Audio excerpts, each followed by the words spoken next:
Good morning, Raptor Freaks. Lexi out here. It's Wednesday, and we're playing the Nuggets tonight. World champion Nuggets, NBA champion Nuggets against the Raptors tonight. I've got all the pertinent information for you as far as the lineup news and the referee report. And also, we're reacting to a great 905 victory against the Sioux Falls Skyforce last night. Absolutely fantastic, fun game to watch. So, welcome to the Raptor Freak stream this morning, 9:30. We're starting early because I like to get the spot early so the Raptors can win, get those extra possessions, getting those loose balls, getting those rebounds. That's why I'm here early. That's right. All right, let's start it off right now. There is an addition to the injury list for the Nuggets this morning. As I woke up, I see that Aaron Gordon has been put on there as probable. It's his heel. I will tell you this: he's probably going to play. So he's just on there today, just to note that he does have a heel injury, but he's probable. So he's probably going to play. Aaron Gordon on the injury list. Now, the other two guys on the Denver Nuggets injury list that are not going to play are Jay Huff. He's a backup center. It's his ribs.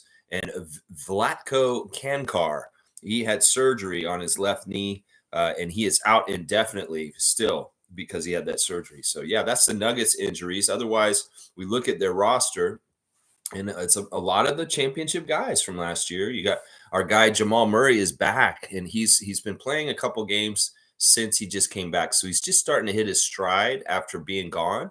He had some dud games a little while ago, but he's had better games recently. So Canadian Jamal Murray is playing for the Nuggets, and he's back, kind of back to full speed at this point. KCP, of course, is the shooting guard. Michael Porter Jr., the older brother of Jonte Porter, is going to be playing tonight. And, of course, the big man, Nikola Jokic, in the center. Their bench looks really nice once again this year. They've got a lot of young players that really find ways to contribute to them.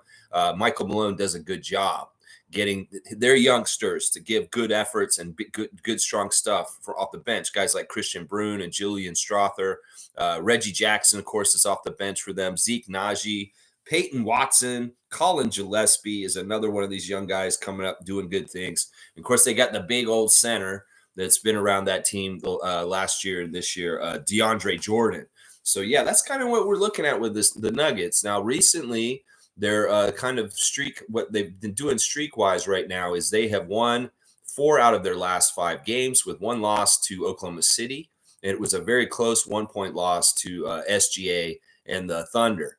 But otherwise, they've been taking care of business. Most of the games that they've lost this year have been to Western Conference teams. They do have 2 losses to East teams, and those teams are Cleveland and Orlando. They're the only 2 Eastern teams that have been successful at beating the Nuggets. The Nuggets have also lost to Fred VanVleet and the Houston Rockets 3 times already this year, which is absolutely crazy. Or wait, twice. No, 3 times. Yeah, they played them 4 times, and they beat them only once out of the 4 times. So the Rockets have beaten the Nuggets 3 times this season. That's very interesting to me. So Freddie has had a lot of success against the Nuggets so far this year, Mr. VanVleet. So, yeah, that's the Nuggets, what they look like to me. Meanwhile, the Raptors, same stuff. It's just Koloko listed for us. We're healthy other than our backup young center, Christian Koloko, still out. So, yeah, there's your injury report for today. Really, the Nuggets are pretty healthy, very, very healthy, and so are we. So, all right, let's do the refs. The refs are interesting tonight. They're not a good ref crew. I'm going to tell you that right now. The first ref, crew chief, is James Capers Jr. He is in his 30th year out of Chicago. He is not a good ref for the Raptors. Just trust me on this. He does not respect Toronto, and he has been very, very biased against Toronto in games historically. Just so you know about the crew chief, James Capers. He is not our friend. He has not been a good ref to us the last few years, and I have seen him straight up disrespect Toronto Raptors in all kinds of ways by not giving them any kind of foul calls and all kinds of stuff. And I fully expect that to continue with James Capers Jr. and an NBA. He's part of the insider NBA because his dad was a ref too, James Capers Sr., and he's kind of just patched in part of the establishment NBA that's kind of fucked up that looks down on the Raptors. Just so y'all don't know, that's who he is. Favorite TV show is Blackish. His favorite movie is Malcolm X. His favorite musician is Jill Scott. His favorite book is The Shack. His favorite meal is lobster roll on Martha's Vineyard. his favorite app is Pandora. I didn't know that people were still using Pandora. That's interesting. His hidden talent is Bidwist. Bidwist. That's right. So yeah, Capers is the son of former NBA official James Capers Sr. And that's always a red flag to me. The Nepo refs are always a red flag to me, just so you know. All right. Yeah, he's a worse ref for us than Tony Brothers, uh, uh, Ed Malloy. Yeah, a lot of referees he's worse than. We win 45% of our games with James Capers available. And meanwhile, the Nuggets win 49%. So the win percentage for the Nuggets isn't super good. It's kind of close, but he does favor the Nuggets. 45 to 49 is the split for James Capers, crew chief. Second ref is Justin Van Dyne. Justin Van Dyne's not a bad guy. He's in his 11th season out of Arcadia, California. His favorite TV show is Entourage. He likes the Jason Bourne movies. His favorite musician's Jimmy Allen. His favorite book is Moneyball. He likes to eat sushi, and he'd like to visit Ireland and visit every MLB stadium also. Justin Van Dyne joined the Justin Van Dyne is a former police officer in Ontario, California. He was also a middle school physical education teacher in California for 2 years. So former cop and former teacher, Justin Van Dyne is the second ref. We don't do too horrible with him. He's our favorite ref today, but he honestly favors the Nuggets also, but just slightly. Our win percentage with Justin Van Dyne is 55%. We lost the last game that Justin refereed for us, and the Nuggets, they win 57% of their games when Justin is around. So 55 to 57 is the split. It's not much difference, but it is in the favor of the Nuggets once again. The last ref is one of the worst refs for the Raptors. Historically, he is a top 5 worst ref. That's not good. And he's the one who got M.A. Adoka and Dylan Brooks those fines the other night. Siesh Mehta is the third ref. He's the one who Dylan Brooks cussed out and on his way out the other night when he got that big fine yesterday. So yes, Siesh is not our friend. We do not like Siesh. He's kind of a little bastard, honestly. His 5th season out of Baltimore, Maryland. His favorite TV show is The Office. His favorite movie is Slumdog Millionaire. His favorite musician is Bob Seger. His favorite book is The Alchemist. His favorite meal is butter chicken with garlic naan. Favorite app, Spotify. He must like to visit South Africa. He'd like to play golf at Pebble Beach, and his hidden talent is badminton. Now, Sayesh is the guy who was supposed to go to school as a doctor, but he gave up on his medical career, much to the disappointment of his parents, and became an NBA ref. So, yeah, that's who Sayesh is. Yeah, he's a punk. He's a punk little bitch. And whatever Dylan Brooks said to him the other day, he deserved it. Let's just say that. Now, Sayesh, as I said, he is in the bottom 5. We win 33% of our games when he's around in the last couple of years. Absolutely horrible. We lost our last game that he refed. And meanwhile, if we're 1 out of 3 wins in games with Siesh Mehta, the Nuggets are 2 out of 3 wins. There's 67% winning percentage with Siesh. So that's how they cut the pie. If it's 3 parts, 2 of them are going the Nuggets and only one's going the Raptors in favor of this game. So in this game was Siesh Mehta. I'm serious. He's a bottom 5 ref for us, and he's coming in. So yeah, the crew chief and the third ref are not good refs for us. The middle guy's okay. Justin Van Dyne, he's okay, but the other 2 are not. And in some ways, the Raptors have a really, really steep hill to climb tonight. Whether it's the Nuggets and just their excellence and high level of play, whether it's the referees that we got tonight. Yeah, it's not going to be a fun one. All right, so there's your ref crew: James Capers Jr., Justin Van Dyne, and Siesh Mehta.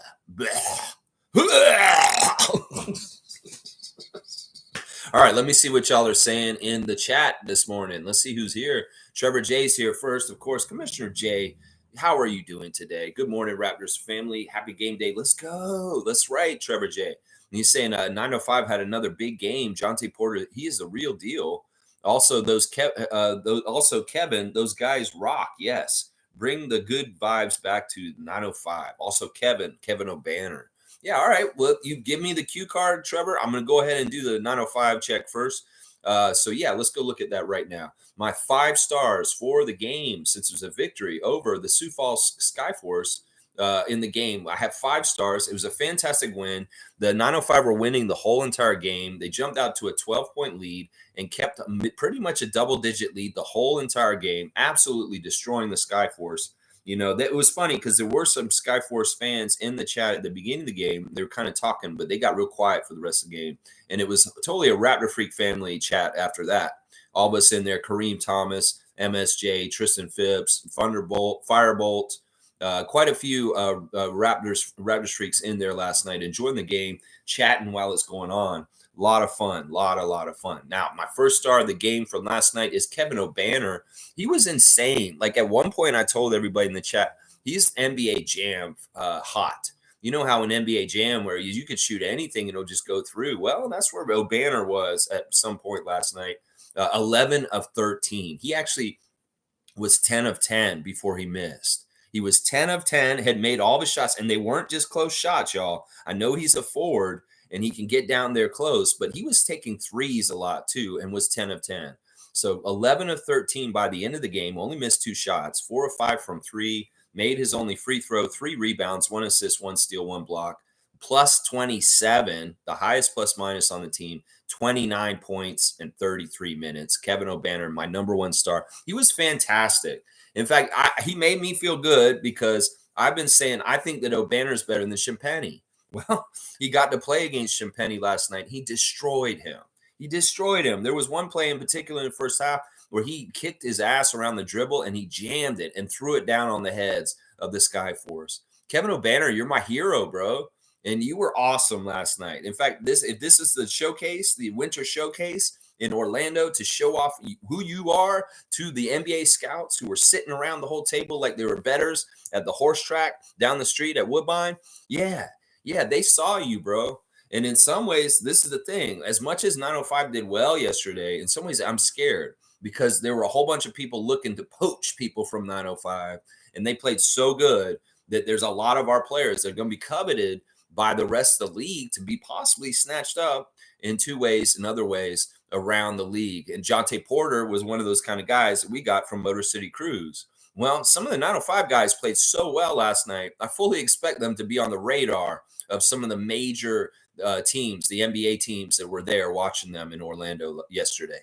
So, yeah, good job, O'Banner. You might get called up just on this performance. This is the time and the place to put up an almost perfect game, just like what you did last night, Kevin. And much to my chagrin that you may not be in the Raptors organization all of a sudden, good for you personally. The second star of the game is Jonte Porter. Jonte had a really solid stat stuffing last night once again. 22 minutes, 23 points. That's right. I love it when you score more points than your minutes. That was fantastic. Jonte mixing it up once again from outside and inside. He got quite a few and ones, and he got 3 out of 5 on 3-pointers, 9 of 14 shooting, made both his free throws. He had 15 rebounds, so a double-double, 6 assists, so he's getting assists too. 2 steals, 3 blocks, just stat stuffing. Jonte Porter is the real deal, Trevor J. And you know what? I'm glad he's on the 2-way because in some ways he could have been snatched up too, just like I'm talking about with O'Banner's probably going to happen. So a plus 26. Jonte Porter continues to excel. And one of the cool things about Jonte is I see a natural synergy with him and Marquee Noel that is absolutely fantastic. Like this is the thing. I kind of like having guys who have roles. And there's very defined roles when you have Marquee out there and he's the point guard. And Jonte Porter is out there and he's the center and he's doing the role kind of stuff for that position. And Marquee is doing the role. And it's easy to figure out who's supposed to be doing what. And one of the biggest problems with the Raptors the last couple of years, this has been ambiguous. We got these all-around great guys, and there's a lot of different duties you have to do on the court. And sometimes role definition makes it very easy to figure out whose responsibility is what. And that's why in some ways I kind of want the Raptors to be a little more traditional with their positions and their roles, just for clarity's sake, if you know what I mean. The third star of the game is Marquee Noel. Marquee Noel had a double-double, very impressive game. They called him the player of the game, even with only 12 points. 12 points, 11 assists, 5 of 8 from the field, 2 of 3 from 3, 5 rebounds, 3 steals, and only 2 turnovers. So 11-to-2 assist to turnover ratio for Keys, plus 20 also. Yeah, Marquise was awesome. And it's funny because Chris came into the chat last night and watched the game with us, MSJ. And he's like, wow, I didn't realize Noel was such a dynamic player. And I know exactly what Chris meant when he said that he has an effect across the court that, you may not think because of his stature that he can have that kind of an impact. Well, he does. And it really is a combination of his very, very sound fundamental play and also his very, very good court vision and able to find people with the right pass in the right way. Yeah, Marquise is a keeper, man. And once again, I'll say the same thing I said about Jonte Porter. Thank God he's on a two-way with us already because these guys did so good yesterday. I can see other teams salivating at opportunity to possibly get these guys on their teams if they have spots. So yeah, Noel, my third star of the game. My fourth star of the game is the bull off the bench. This man is really playing for his life, and honestly, he's playing selfish. But I'm not gonna hate on it because this man is playing for his NBA life, and that is Justice Winslow. The Heat fans in the chat were surprised to see Justice show up because obviously they know him very well from him being on the Heat team the last couple of years ago. Yeah, Justice came in and he's not passing it to people hardly, but he did get 4 assists. I'm surprised by that. In 21 minutes, 6 of 13 shooting, 1 of 5 from three, 1 of 3 from the free throw line, 6 rebounds, 4 assists, 1 steal, 4 turnovers though, +10 with 14 points. Justice Winslow really bullying in, and like he was a big driving factor for the Raptors 905 in the second half. Really, really going into the lane and just playing that bully ball, bully. Nobody can stop him. It's just like he's pushing them out of the way and just putting it in. And yeah, Justice, he's playing for his life. He don't want to play for Guangdong Dragons. He doesn't want to go play in Turkey next year. He wants to try and stay in the NBA. So he's playing for his life right now. And well, he may have impressed some people yesterday. So who knows? Maybe Justice is going to get back into the NBA all of a sudden. My fourth star, Justice Winslow. The last star for me last night is Kobe Simmons. Kobe Simmons starting last night, 26 minutes, 6 of 10 from the field. He missed all 3 of his threes, but whatever. I'll pass him on that. 1 rebound, 5 assists, plus 21 with 12 points. I just like the shooting percentage. 6 of 10 from the field, 12 points in the starting lineup. That's fine. I like that. Kobe, good job. And you know what? You were playing really within yourself, within the game. And once again, playing a role, the shooting guard, and doing shooting guard kind of stuff. I like that. Overall, the Raptors 9-5 looked really good. Mogi was good out there for a bit. He didn't have the best shooting, but I thought that Mogi was fine. He was very active and showing his length and doing some of the stuff that he does. He had a couple blocks, 3 rebounds. Maker looked good in his stint. He wasn't, super good. Not one of my stars, but 7 points, 3 of 6 from the field. 3 rebounds, 1 assist, 2 steals, Maker. And yeah, he had his moments where he looked real nice. Drake Jeffries getting out there and making his 905 debut.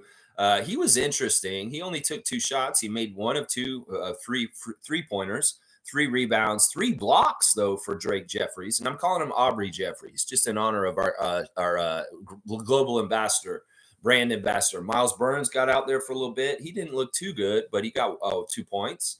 Jay-Sean Page was not cut. He did show up in this game, and he did ball hog, and he ended up getting 17 points of 5 of 13 shooting. And everybody's like, why is Jay-Sean still here? But yeah, we didn't cut Jay-Sean Page. I guess he just missed a couple games, but he's still doing the same crap he was doing before, kind of freezing people out and not being like very, very team-oriented. And then Daryl Morsell played, and he was garbage. He was missing everything and just kind of like not looking good. So, yeah, there's your 905 report. Justin Champagny on the other side, 20 points by the end of the game. He only had 2 at halftime, and he was getting really outscored. But by the end of the game, Justin got 20 points on 7 of 14 shooting, 4 of 8 from 3, 8 rebounds, 1 assist, 1 steal, 2 blocks. So Champagny not looking bad, but he was one of the worst plus minuses in the game, minus 26. The Skyforce were playing end of the bench guys from the Heat, and Spoelstra was there at courtside watching the game. Nikola Jovic with 16 points, and RJ Hampton with 9 points. So there were a couple of regular Heat players that were involved in this game also. So yeah, there's your 905 report. A great victory over the Skyforce. They looked a lot better, like all together. And it's funny, the announcers were like, they don't look like a 2-12 team to me. Well, you dumbasses. If you do your homework, you realize the Raptors 905 have been very heavily injured. and nobody was available for most of the showcase season. And this is not the same team that was 2-12 from before. Those were replacement players and a lot, like very few players. Now we got the full roster. The 905 has quite the cast of characters. You look at little 5'7" Marquise Noel all the way up to McCurr, and you see just different kind of players on there with different personalities, different roles, and they're fun. They're fun. They have a real character to them and a real vibe. And once again, I'll predict this. If they could win on Friday against the Memphis Hustle, 10:30 a.m., which is turning out is probably going to be a watch along on the stream because it's so early. I'll start at 10 o'clock on Friday morning, and I'll watch the game live 10:30 to about 12:30 on Friday with you guys, since it just happens to fit with that. So we're going to do a live watch along of the next 905 game on this stream. That's going to be the stream on Friday. But anyway, what was I saying? If they can win that game too, they'll be 4-12 for the Showcase Cup. I'd like to see them bring this momentum from these last couple of games in Orlando into the regular season when it starts next week, and they start kicking major ass in the regular season of the G League. And what if they win the G League championship after going 4-12 in the Showcase Cup season part? That would be phenomenal. In fact, that may be something that nobody has done in G League, to go from being so bad, maybe the worst team in the Showcase Cup, to being the G League champion by the end of the year. I'd love to see this turnaround for you, Eric Curry, if you can make it happen. Yeah, there you go. There you go. Trevor J's words of wisdoms is, oh, wait, he's saying first, first game back with the last shot to win, 34 points. Steph Curry also had the last shot in overtime to put the Boston Celtics to sleep. Yeah, I love hearing this return of Ja Morant, very successful. He hits a last-second basket to beat the team that they were playing last night right at the last second. You go, Ja Morant. The Grizzlies have needed you. That's an understatement. And then, yeah, Steph Curry, remind everybody, he's still Steph Curry. He may have lost his 3-point streak this week, but, you know, when he has to play against the Celtics, he wants to get up big against them, he'll go and get big against them and show that he's still a big dog in this league. And he can beat a top team in this league like the Celtics. So you go, Steph Curry, young man that went to middle school in Toronto. We love you, man. I love Steph. Let's see. Trevor's saying, use your words today to empower someone. So be careful what you say to people because you never know what they're going through today. So speak life. Woo. Yeah. Yeah, that's good. It's always good to be positive and supportive and nice to people. That's just in general a good words of wisdom. Thank you, Trevor, for your words of wisdom as always. Canadian Dana's here. Good morning, everybody. Good morning to you, Dana. I hope you're having a great morning so far. And Nako's saying, I think OG normally handles the Nuggets real good. Yeah. Yeah, I've seen him at McDonald's. He takes them and he dunks them through the little basketball hoop that they give in the McDonald's Nugnet 20-pack. Yeah, I've seen him. He handles those nuggets real good, Gerald. Yeah, that's what you're talking about, right? No, I'm just kidding. Yeah, no, OG's going to be very key tonight. We need him to play seriously tonight and try and play up to his fullest abilities. Yeah, this is going to be fun. I want to see if we do get a different Raptors team showing up tonight with like the proper amount of preparation and mental preparedness, because this is a totally different team than half of the Hornets team on Monday, and you struggled and you beat them by the end. Yeah, this is a team you can't mess around with. You can't have all these mistakes you had on Monday and expect to try and win this game tonight. In fact, you got to be above and beyond with the playing against Jokic and these guys. These guys are no joke. And then, like I said, this ref crew's not going to help us. They're going to be impeding us. So you all need to beat the refs too tonight, the Raptors. So it's a tall order. It's a very tall order for tonight. Let's see. Carl's here. Carl Otts is my brother. He's here in Canada right now, and I'm going to see him in a few days. I'm very, very happy about that. And he's saying, what's up, freaks? What up, Carl Otts? I hope you've been traveling safe and you and your family have been enjoying your vacation so far. I hope that you guys are seeing all kinds of fun stuff. It's all kinds of fun stuff and having happy smiles and good times and nice meals, all that kind of stuff. G saying hi to Carl. Yeah, I can't wait to see Carl. This is going to be fun. I haven't seen him in over a year, I think. And so it'll be really nice to see my little brother and his family for this Christmas coming up. We're going to see him on Saturday.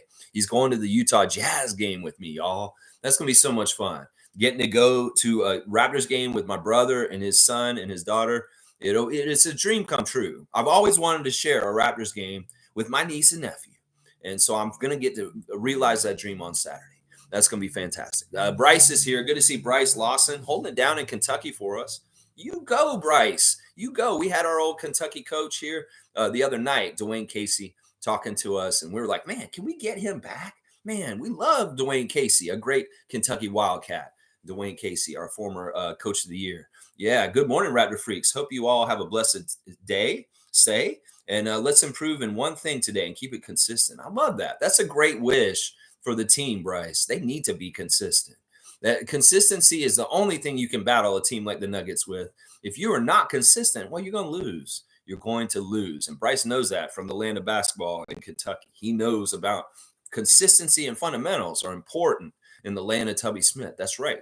Randolph saying, beloved Raptors Freaks, most informative gang, the blessings of the Lord are upon your life that gives your life purpose. On this game day, go out and accomplish God's will. There you go. There you go. Randolph coming in with his own words of wisdom this morning with his blessings and saying, go upon your life with the intention of good in the way that the Lord would want you to. I'm not a religious guy. Once again, I'm spiritual, but I do allow people that believe in Jesus Christ and the Lord to express that their exaltations of what they want in every kind of way. If anybody wanted from any denomination or any type of religion to express that here, you're welcome to. This is freedom of speech and freedom of religion in this chat. And Randolph, thank you for your blessings from the Lord. And as I go forth in this day, I will do the bidding of the Lord, as you say. Yes. Fiercely saying, good morning, family, and happy Wednesday.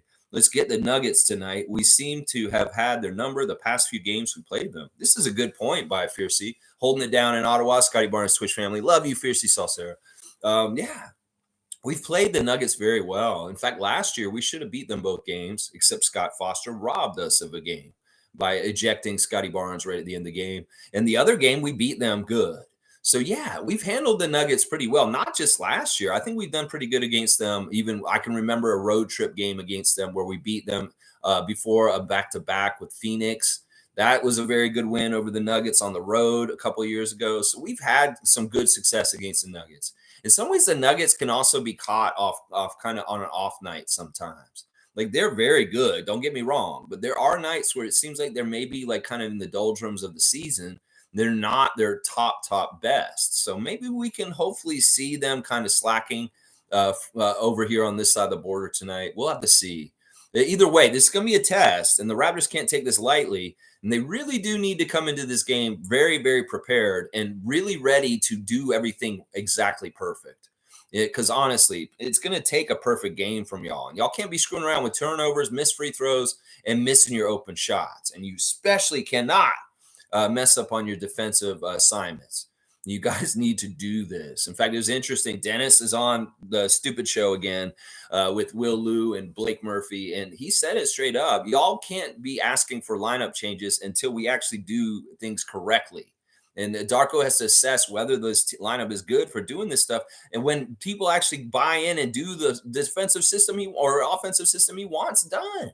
And until they get this done, don't expect them to be lineup changes. Yeah, because he's trying to figure this out and get these guys to do it correctly and learn more. And in some ways, the winning and losing doesn't matter right now. It's about installing what Darko wants and getting it done to the level that he wants it done at.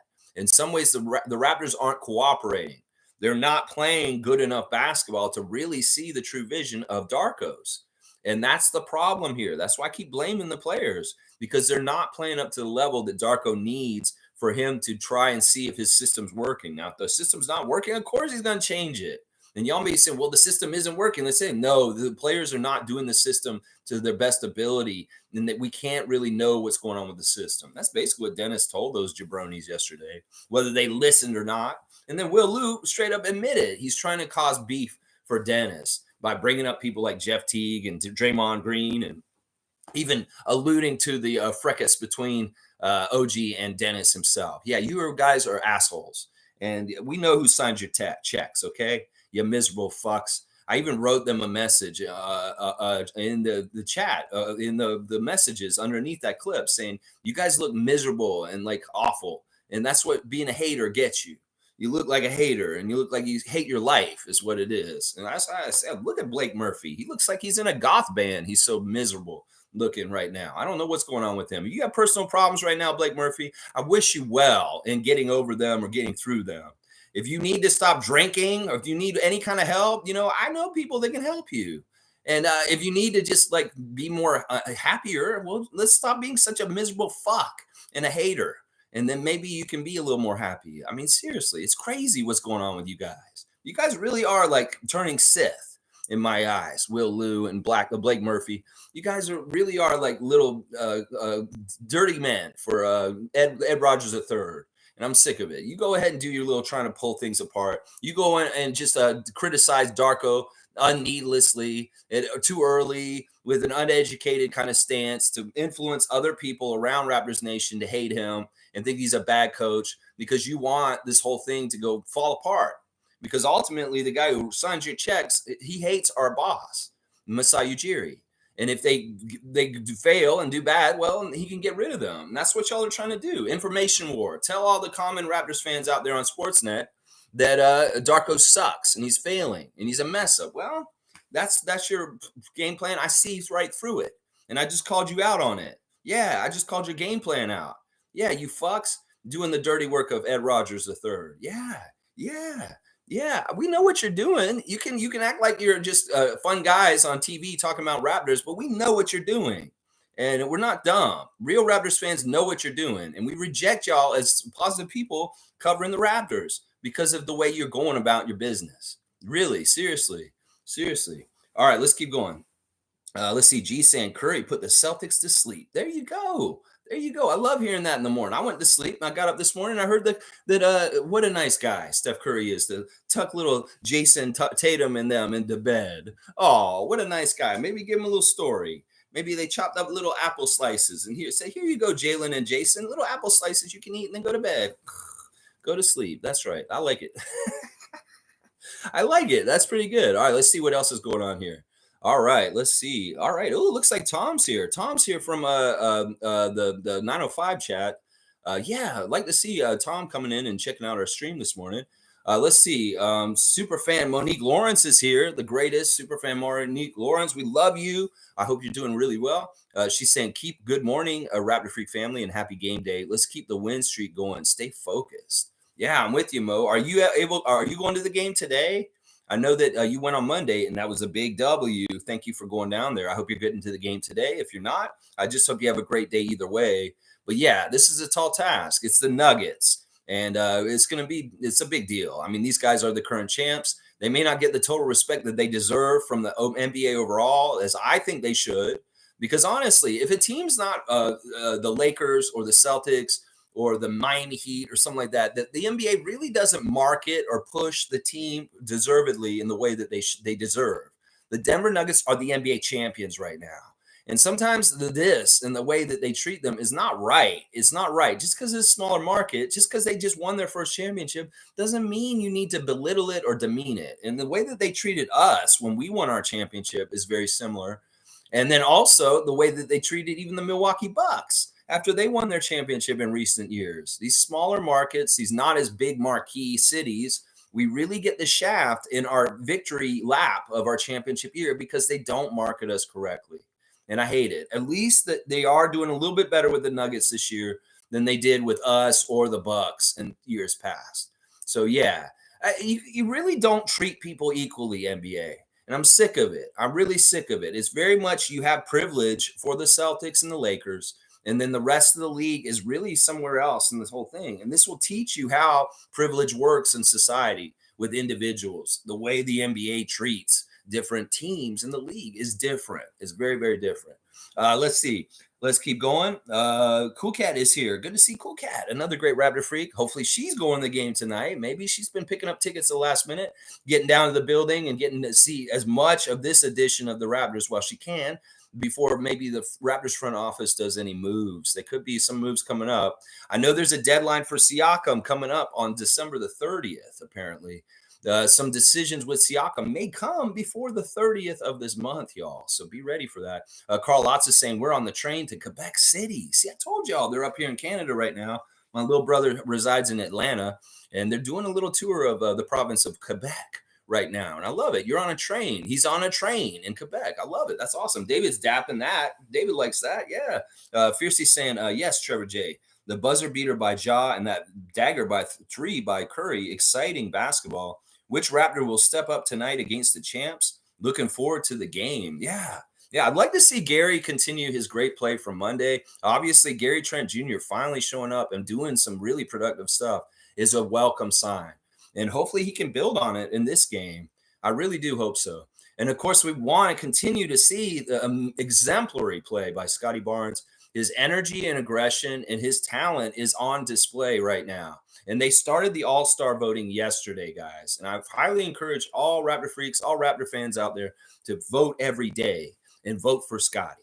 Definitely. In some ways, the ballot on the site is very bogus. In some ways, you can go on to the NBA All-Star voting site, and you will see they really kind of feed you who they want you to vote for. They're not in alphabetical order. They're not in order of like fantasy points or like best points and that. I would get behind that if you want to put the best guys statistically in order. No, they put their golden boys at the top. They put the people on the top when you see the ballot that they want to influence you to vote for.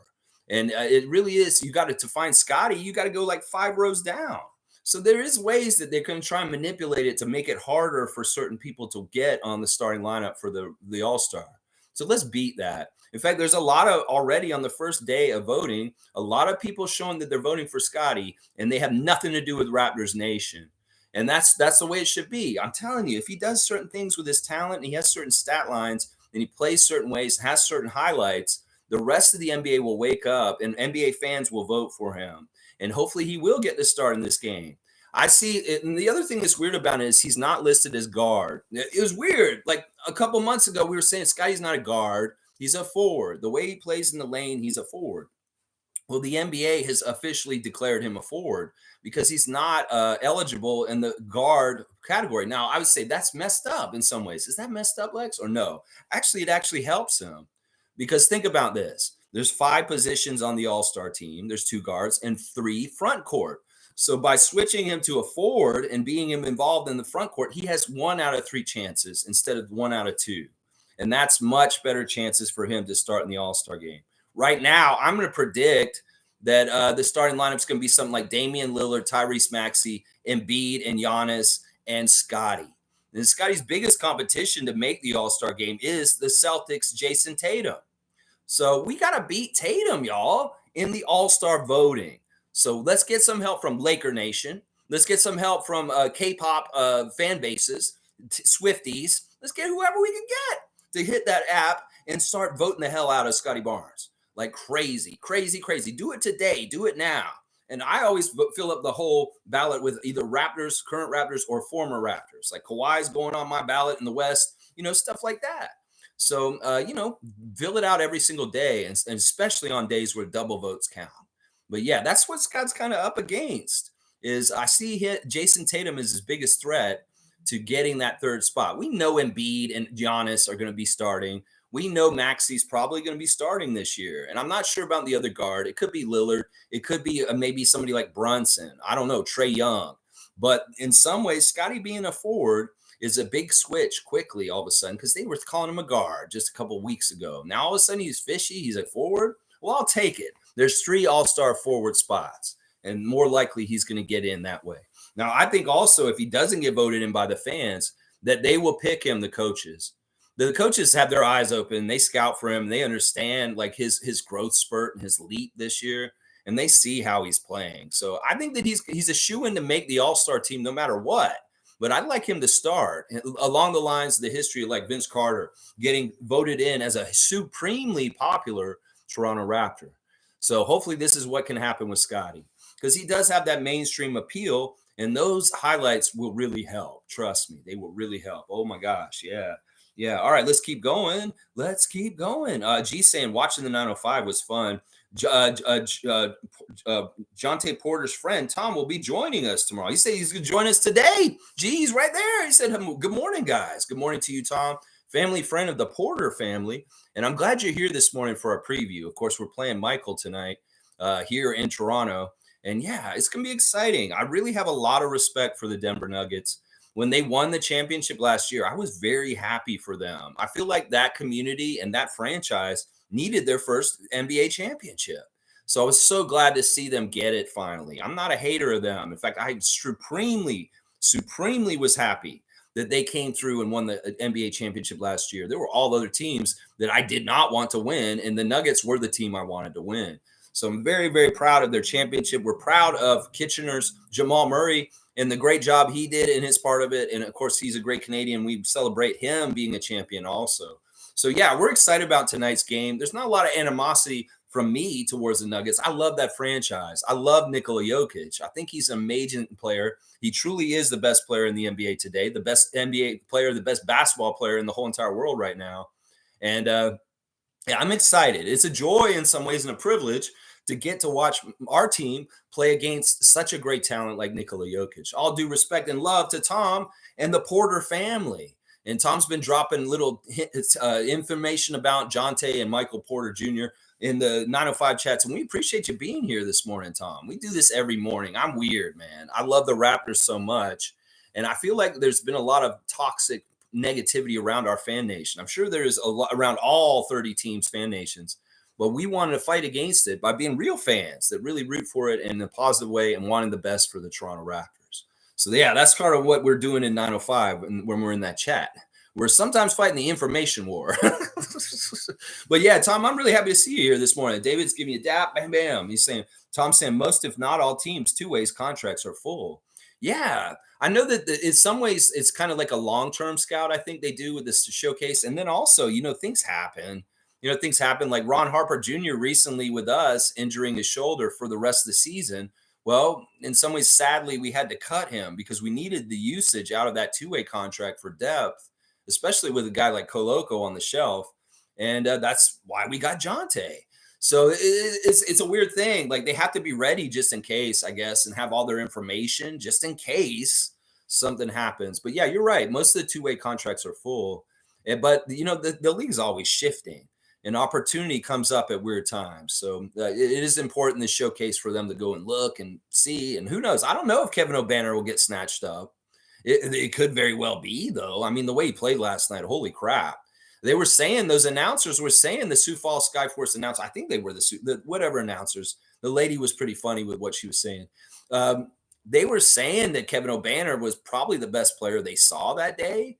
So I would wonder, like, he could get snatched up. I mean, I don't want that for the Raptors in some ways, but in some ways, that's not really what the 905 is for, unless you're a two-way. You're already with us. The rest of them are all like, they could go anywhere else. I get it. Fiercely saying, enjoy Quebec City, Carl, and go to Old Quebec if you can. It's beautiful. Also, Orleans Island has fresh produce and delicious maple butter and apple butter. Oh, my gosh. You're probably speaking right to my sister-in-law right there, Fiercely. Yeah, yeah. I mean, she knows. Fiercely knows that region of Canada over there. My brother and I, we were little. We never actually went to Montreal. It's kind of crazy. I've never still been to Montreal, y'all. I know this may be sounding egregious. I've never been to Montreal. I've never been to New York City. I've never been to Los Angeles. Yeah, I have some holes of like big cities that I've never been to. Some ways I don't want to go there because I don't want to ruin my idea of what these cities are. It's like I go there in real life. I may be like, oh, this isn't what I thought it was. Man, I thought this was like Seinfeld. What is this? I'm like, oh, man. It's like, I don't want to ruin it. In some ways, my idea of it. Now, I do want to go to Montreal someday. I think that is a glaring hole. And that's the thing. My brother had never been to these parts of Quebec until now. And that's part of the reason why he wanted to take his kids and his wife there to get the experience of the world travel. I love you, Carl, and I hope you guys travel safe. And yeah, take Fiercey's advice. She knows the good stuff. G saying he is here. Tom is here. Porter has been such a great addition for the 905 and hoping he gets a chance with the main squad. I really hope so. I mean, why would you have him on a two-way if he's not going to play both ways? I mean, seriously, I'm just waiting for Darko to bust open that can of two-way action on the main roster. Come on, Darko, pop it open. I wish that Jonte was with the main roster tonight so we could have that head-to-head matchup between him and his brother. That would be, so awesome if we could see Jonte versus Michael tonight. But unfortunately, Jonte's in Orlando, and he's with the 905, and he will not be able to play for the Raptors tonight against his brother.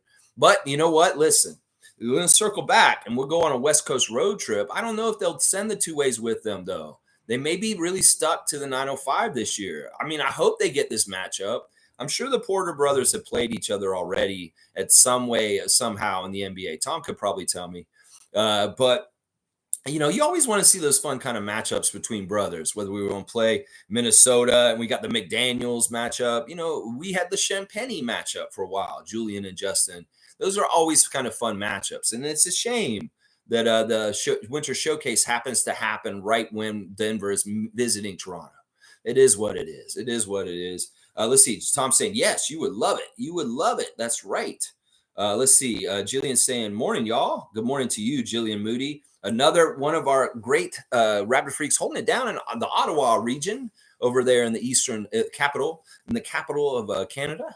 Let's see. Tom saying, I'm getting a signed Raptors jersey from Jonte. That's awesome. Yeah, you're not going to get a 905 one. You're going to get a regular Raptors jersey. I'm not sure. Either way, you can't go wrong. It's going to be awesome. Some of the 905 jerseys from last year were really awesome. We had a Chinese New Year's jersey last year that was so fire. It was like red and black, and it was so nice. We had some of the nicest 905 jerseys last year. We even had one for Black Heritage Month that was green and black. That was just so beautiful. They had really, really fire jerseys last year for Raptors 905. So they have specialty jerseys for that level too. It's crazy. Let's see. G saying, Banner reminds me of Bane in some ways. Yeah, you were saying that last night in the chat. I think it's really the attitude. I mean, he's bigger size than Desmond Bane, but I think it's kind of like the way he approaches the game and carries himself is a very confident and hard-nosed, dogged kind of person. Like he's not afraid to get physical. I think that's what it is. It's kind of interesting having O'Banner and Winslow on this team. It's like having two rooks on a chessboard. These guys are like they move very sweeping, and like they bring a lot of weight and force with them when they come and attack the lane. And I love it. I love it. O'Banner has been fantastic. In some ways, I wish. In some ways, he was one of our two ways. Right now, because in some ways I could see him being helpful. He is a little bit undersized for the big club, though. In some ways, the fact is his height is just not NBA height, and that is often what the problem is between getting from the G League to the NBA, is that you're just not NBA sized. And I wonder about that with O'Banner, even with all his skills and crazy stuff from Texas Tech. In some ways, he may be still an undersized forward that just won't find a place in the NBA, even though, I mean, this is a tough league to make. And you just have to be the right combination of things. I mean, they're speculating on Raptors Tonight the other night whether Zach Edey is going to be able to play in the NBA because of his style of play may fit college, but it may not be something the NBA still values and allows, that post kind of play. So, yeah, it's crazy. I'd love to see a post renaissance. I really would in the NBA. It's part of the game that I enjoy. I know a lot of old heads enjoy post play in the NBA, but, in some ways it's gone away. Now, Dwayne Casey the other night on Raptors Tonight is talking about how they had a competition committee, a meeting with the league about how can we get more power to the post play and the defense. So we're hearing that Joe Dumars and Adam Silver are brainstorming about how to tinker with the NBA rules to give more power to post players and allow for the post play to be more utilized through analytics, because people don't do the post play because analytics tell them that it's not a good thing or something like that. So they need to give more power to the post play so teams are more encouraged to utilize it in their game plans. And that's kind of what they're looking at. I would love this to come back. It'd be great for, in some ways, Scotty could be the leader of this because he shows such great post play. He could be part of the trendsetter of getting the post play to be more important in the NBA again. Yeah, I love it. I love post play, and I want to see more of it. David saying dap to Jillian. I like that. Monique saying Jonte is the one. Okay, Tom, listen. Once you got the superfan Monique Lawrence's approval, you're good with the Raptors. So she's saying he's the one. And superfan Monique Lawrence knows what she's talking about. I'll tell you that right now. Jillian's saying good morning to David Saborin. Good morning to David. And Tom's saying, has the 905 always been unselfish? I've only been watching since Jonte got here, but the team is racking up a lot of assists. Tom, that it really is like other G League teams in the league where you're supposed to mimic the upper club. And the switch from Nick Nurse to Darko Rajakovic is very much garnered amazing assists. So it's kind of Darko's system calling card right now. In fact, the Raptors main squad just broke the franchise record for most games in a row with 30 or more assists. Last year, Nick was very high on isolation. And we didn't get a lot of assists last year. I would love to get 25 assists in a game last year. Often we would get teens in assists, if not just around 20.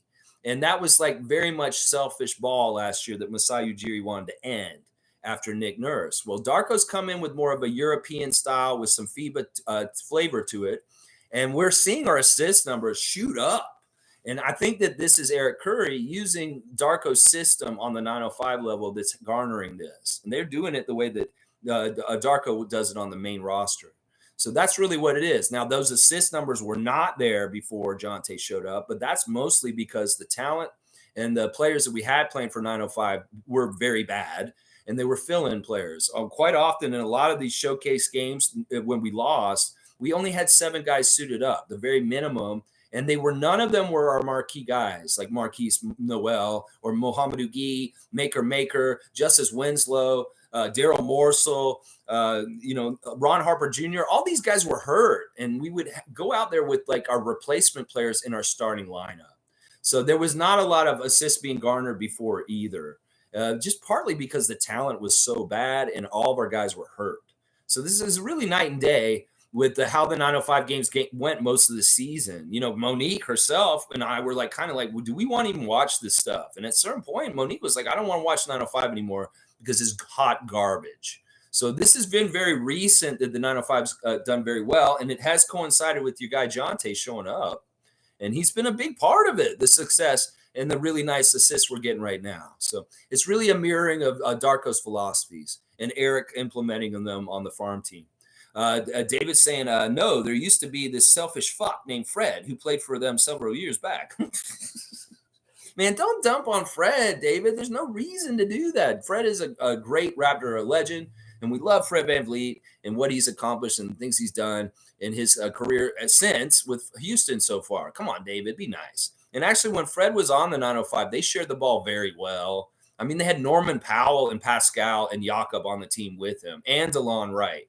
I mean, these are all former future NBA players all playing on the G League, and they won the G League championship. So, no, David, that's not correct. The assists were fine when Fred was leading that team, too. G saying, Tom, the front office is really pushing unselfish ball. The Raptor squad, although the record doesn't show it, rack up assists. Once their shots drop, we'll see more success. Yeah, the Raptors are completely culture resetting this season, and their record reflects it. And everybody who expected us just to be continuing to do well after Nick Nurse, well, there's a change, and it's a very different change. In some ways, defense is not doted on in the same way it was when Nick was leading us with Darko, and it very much is the opposite. Offense is more doted on with Darko, so we're seeing changes with this. In some ways, the Raptors need to find consistency on their defensive end now, because we're very much focusing on offensive connection and unselfishness more than even the defensive stuff we were doing last year. So Jillian said, Dave, you really need to come out of your shell. David's laughing about it. David's awesome. Listen, I see David in real life. He's an ornery person, and he loves the Raptors a lot, but he's this kind of person, no nonsense. And in some ways, he's anti-Canadian in the way that he has an attitude, and he's not afraid to be unpolite. Unlike most Canadian perception, David is that guy. He's that guy, and I appreciate him for it. You got to understand, David is a high-level bridge champion. He's a very, very competitive person and a super, super good bridge player. So that's what informs you about David is he's super competitive. He was to be at the highest level in bridge. To do that, you got to be like that, and that's just how it is. He means well. And in some ways, David gets a carte blanche than a lot more than some people here, just because I know David in person. I know he means well. Even if he goes negative towards Fred, it's fine. It's fine. All right, let's see. He's standing up for Malachi at least. G saying, I love Winslow's attitude. He's a bit of a jerk, and it's needed on every team. Yeah, he's got to build like Anthony Mason. I keep saying it. He's making me think of Oakley and Mason on the Knicks at the end of the 90s. He's John with the ref. He's John with the other players on the other team. Yeah, he's out there, and he's being a force. And in some ways, he's like our old head kind of like guy on the 905 this year, and I kind of like it. I kind of like it too, G. Infamous is saying, salute, freaks. Great game by the 905. I'm really enjoying their games. Yeah, they're fun. They're very fun. We got good energy from the Hornets game at the end, and then we got good energy from the 905 game last night. Let's hope this good energy can be transferred and go into this game against the Nuggets tonight. In some ways, I'm tempering my expectations. I don't fully expect the Raptors to beat the Nuggets tonight. I mean, if they can pleasantly surprise me and do it, that'd be great. But I will ask for this, Raptors. Can you at least just not embarrass yourself tonight? And at least just play sound, ethical basketball without a lot of the extra turnovers and silliness or just really boneheaded mistakes. Can you guys make most of your free throws? Can you guys make sure you find your man in transition and catch them so that they're not getting easy layups all of a sudden really quickly? These are the kind of things I want to see tonight. I want to see you guys play a very, very high level basketball against a high level team and at least compete. I don't care if you win or not. If you win, that's fantastic. But in some ways, we all expect you to lose tonight. And well, let's be pleasantly surprised because you played very, very well, top notch. Scotty Barnes does amazing things, builds off of what he's been doing lately, and y'all win the game tonight. If it's possible, let's do it. But otherwise, my expectations are not that high for how we do against the Nuggets. If we expect to lose, we really do. In some ways, we expect to lose tonight, especially the way we played against Charlotte on Monday. Yeah. Let's see. Tom saying the tough part of winning the G League is the two-way guys get called up, and how does the 905 continue without them? You know, this happened to us 2 years ago, Tom. We were in contention for the G League championship, and it was at the end of the season. And Reggie Perry was our best big, and he was absolutely vital to the 905 success as far as our forward center and doing all the rebounding and a lot of our low post defense. Well, right before we were going to play in the G League championship rounds, right before the semifinals, not for the finals. We were in the semifinals to win the G League championship. They called him up to the Trailblazers, and we didn't have him all of a sudden for that semifinal game, and we lost and we went out. Yeah, this is a factor. This is a factor. Sometimes your very best guys will get called up even at the end of the season because teams need to make adjustments to get ready for the playoffs in the NBA. So yeah, this is tough, and this is why the 905 and the G League is so hard to navigate with personnel and how often things are changing. Guys are going every which way. They're bringing in new players like Drake Jeffries all of a sudden. And then guys are getting signed to go and play for this NBA team, and then they're gone all of a sudden. Yeah, it's always in flux. And I don't envy Eric Curry for having to deal with having a cast that's completely revolving all the time, very different all the time. Yeah, it is how it is. And they just got to do the best that they can do each and every night. You know, Grady's not with them right now. I'm sure Eric Curry would like to have Grady Dick around, but you know, Darko wants him up on the main squad right now. So it's just how it is. Infamous is saying my 3 stars were O'Banner, Noel, and Porter. We need to call up 2 of these guys immediately. Well, the 2 of them that we can cleanly without making any roster moves are Porter and Noel. O'Banner, I mean, would you do this, Infamous? Would you cut Javon Freeman Liberty on his 2-way contract since he's hurt and just convert Kevin O'Banner? I would do that. I would do that, Masai and Luke Wynn and Bobby Webster and Teresa Resch. I'd do that. I cut. I don't care about JFL. JFL is whatever. He's whatever. He's interesting. He's talented. He's like a new Lou Williams, but in some ways he's hurt. And he's already said that he has no designs on being around here long term. So let's go ahead and let him go on along down the road. Yeah, go ahead. And let's convert Kevin O'Banner. How about that, Masai? I'm all about that. If you can do that, I do it. Do it. Jillian saying Steph Curry went to Toronto. Yeah, when his dad played for the Raptors around 2000, I know because I was at the arena. I was working at the arena in Mr. Sub stands, and I would come into the work around when we had Vince. I worked at the Air Canada Center from 2000 to 2004, and I would come in and set up my Mr. Sub stand and get all my food prepped up. And I would go and sit in the arena before the public was in and watch the players warm up. And I would see Dell out there with Steph and Seth when they were little middle school kids. Because Dell played for the Raptors. They went to school here in Toronto.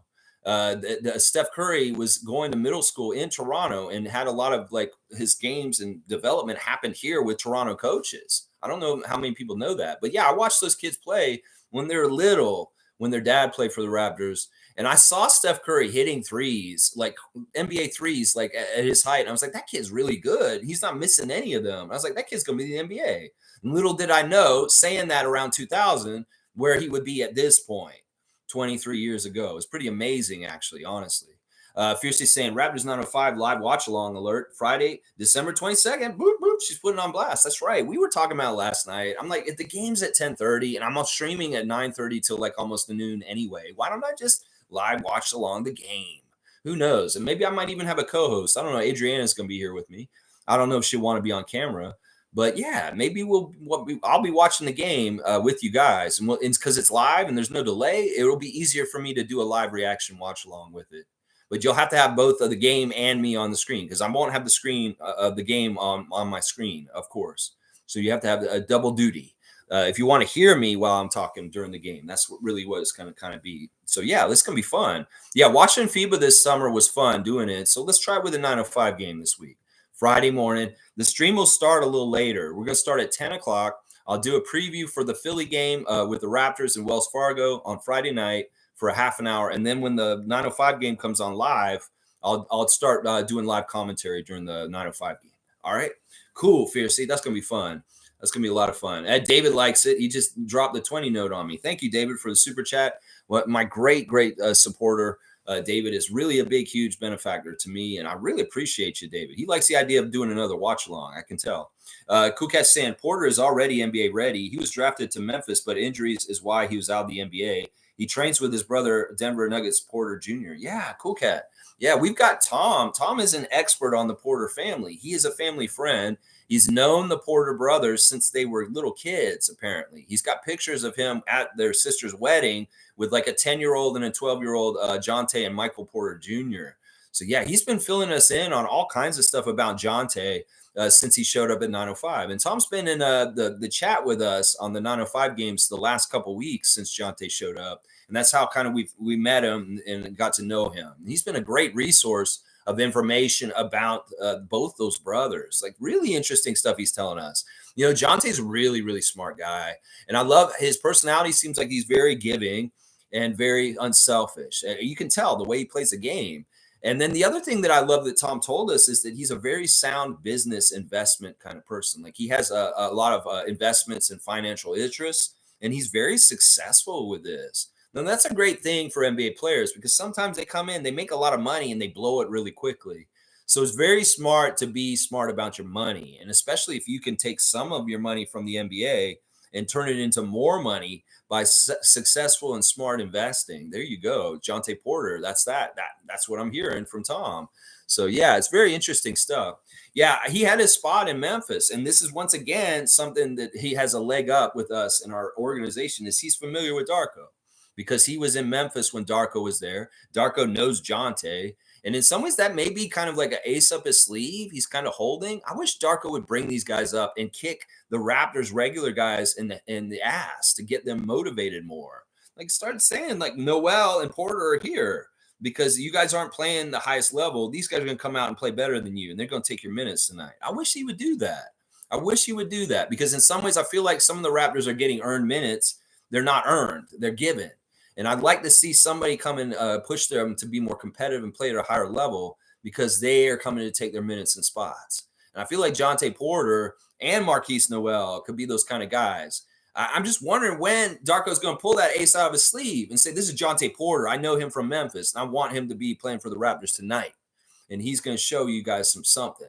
Because I know that connection between Jonte and Darko from before is part of the reason why we got him.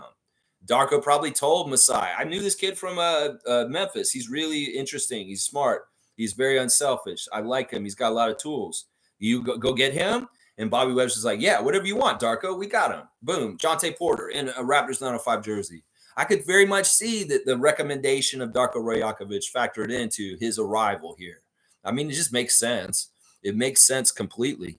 Let's see. G saying Noel's game gives me so much satisfaction. He's a true point guard, and he's quick with discipline, quick hands on defense. Yeah. Yeah.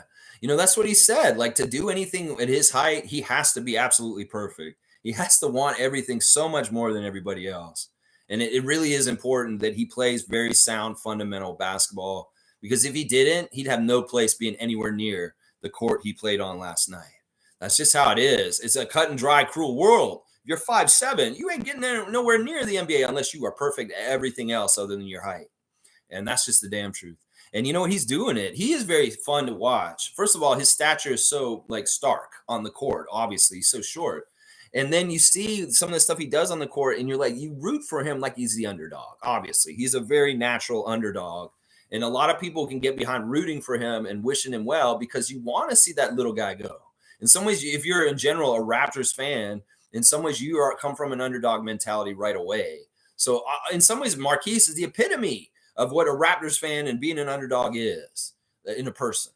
And yeah, I love him too, man. He's so awesome. He is truly a joy to watch. He really is. He's a lot of fun to watch. Fiercely saying, yes, OG needs to be active today as the Nuggets have multiple threats. Jokic, Gordon, Murray, Porter Jr. Yeah, they really, and they know what they're doing, and they're working with each other, and they are very much a unit, and they are a champion team. And that, that's a lot to go up against. That's a lot to go up against. But our squad has matched up well with them in the past, and we've done okay. We've done okay against the Nuggets in the last couple of years. We'll just have to see how it is tonight. It's not totally the same. In some ways, Nick Nurse is a factor in this. So let's see how we figure out our defensive strategies to handle things like Jokic. Nick in the past, he wouldn't even let Jokic touch the ball. He'd try and divert the ball away from him as much as possible. And, even like give extra easy passes to KCP or somebody like that instead of really trying to like hedge in front Jokic away from just even touching the ball. That was really Nick's strategy. I don't know if Darko's going to do that straight up. Of course, that's the fun of the matchup is Serbia, Darko versus Nikola. We'll have to see if Nikola is nicer because he likes Darko from his home country. I don't know. If Jokic is just kind of unserious tonight and he's a little bit thinking more about his horse racing and stuff like that, I'd be okay with that, especially if he's doing something nice for Coach Rajakovic, his countryman. Anything we can get, any kind of help. All right, let's see. David's saying it's okay. We have the real world champion on our team. Bam. Yeah, I mean, that's the debate. FIBA World Cup MVP, Dennis Schroeder. I keep saying this to Raptors fans. Instead of doing this, which I wish they would do, they harass him and say he doesn't need to start online, all this bullshit. I wish y'all would come to the game and start chanting MVP when he gets to the free throw line, because technically he's the MVP of the World Cup, the FIBA World Cup, and that's the world. And in some ways, it's not incorrect to chant MVP at Dennis Schroeder when he's taking free throws in the Raptors' home arena. I wish Raptor fans would do this and give the man his respect. There's too many Raptor fans out there that have Dennis Schroeder's image of who he is from the boneheaded, knuckleheaded financial move with the Lakers and a contract, or just his persona of being an agitator and kind of on the scale of Patrick Beverly in the league. So many people are just not educated on the current edition of who Dennis Schroeder is, how mature he is now, and how much he leveled up from winning at FIBA World Cup. This little white hair in there that's a scrappy, annoying little person. He's a mature family man that takes basketball very seriously as a professional, and he deserves everything he's getting right now. Y'all that think he just shouldn't be starting, you're crazy, and you're wrong. And he should be continuing to start. Yeah, let's see. All right, let's keep going. Jillian saying, how old are my niece and nephew? I believe my nephew's 10 and my niece is 13. So they're getting to that almost teenager age. Yeah. Infamous saying, Noel is so much fun to watch. Best passer on either team. Yeah. He's one of the best passers in the league already, and he's not even in the league yet. He really is like a supremely talented point guard that does it the old school way. I mean, to be his height and do what he's doing, he has to be like that. Tom's saying, hate to say it, but I will be cheering for the Nuggets tonight. Got to cheer for MBJ. I respect that completely, Tom. Of course, you got to go with your allegiances to the Porter family, and that's completely fine. This is a friendly channel. We have fans from other teams that come in here. We talked to Sixers fan. I can't believe it. We talked to Knicks fan has been in here a couple times recently. We get different fans from fan nations, and we try to be friendly with them. I mean, we're obviously super Homer Raptor fans, but I can totally respect that. And with all due respect, that's hey, if I were you, I would do the same thing.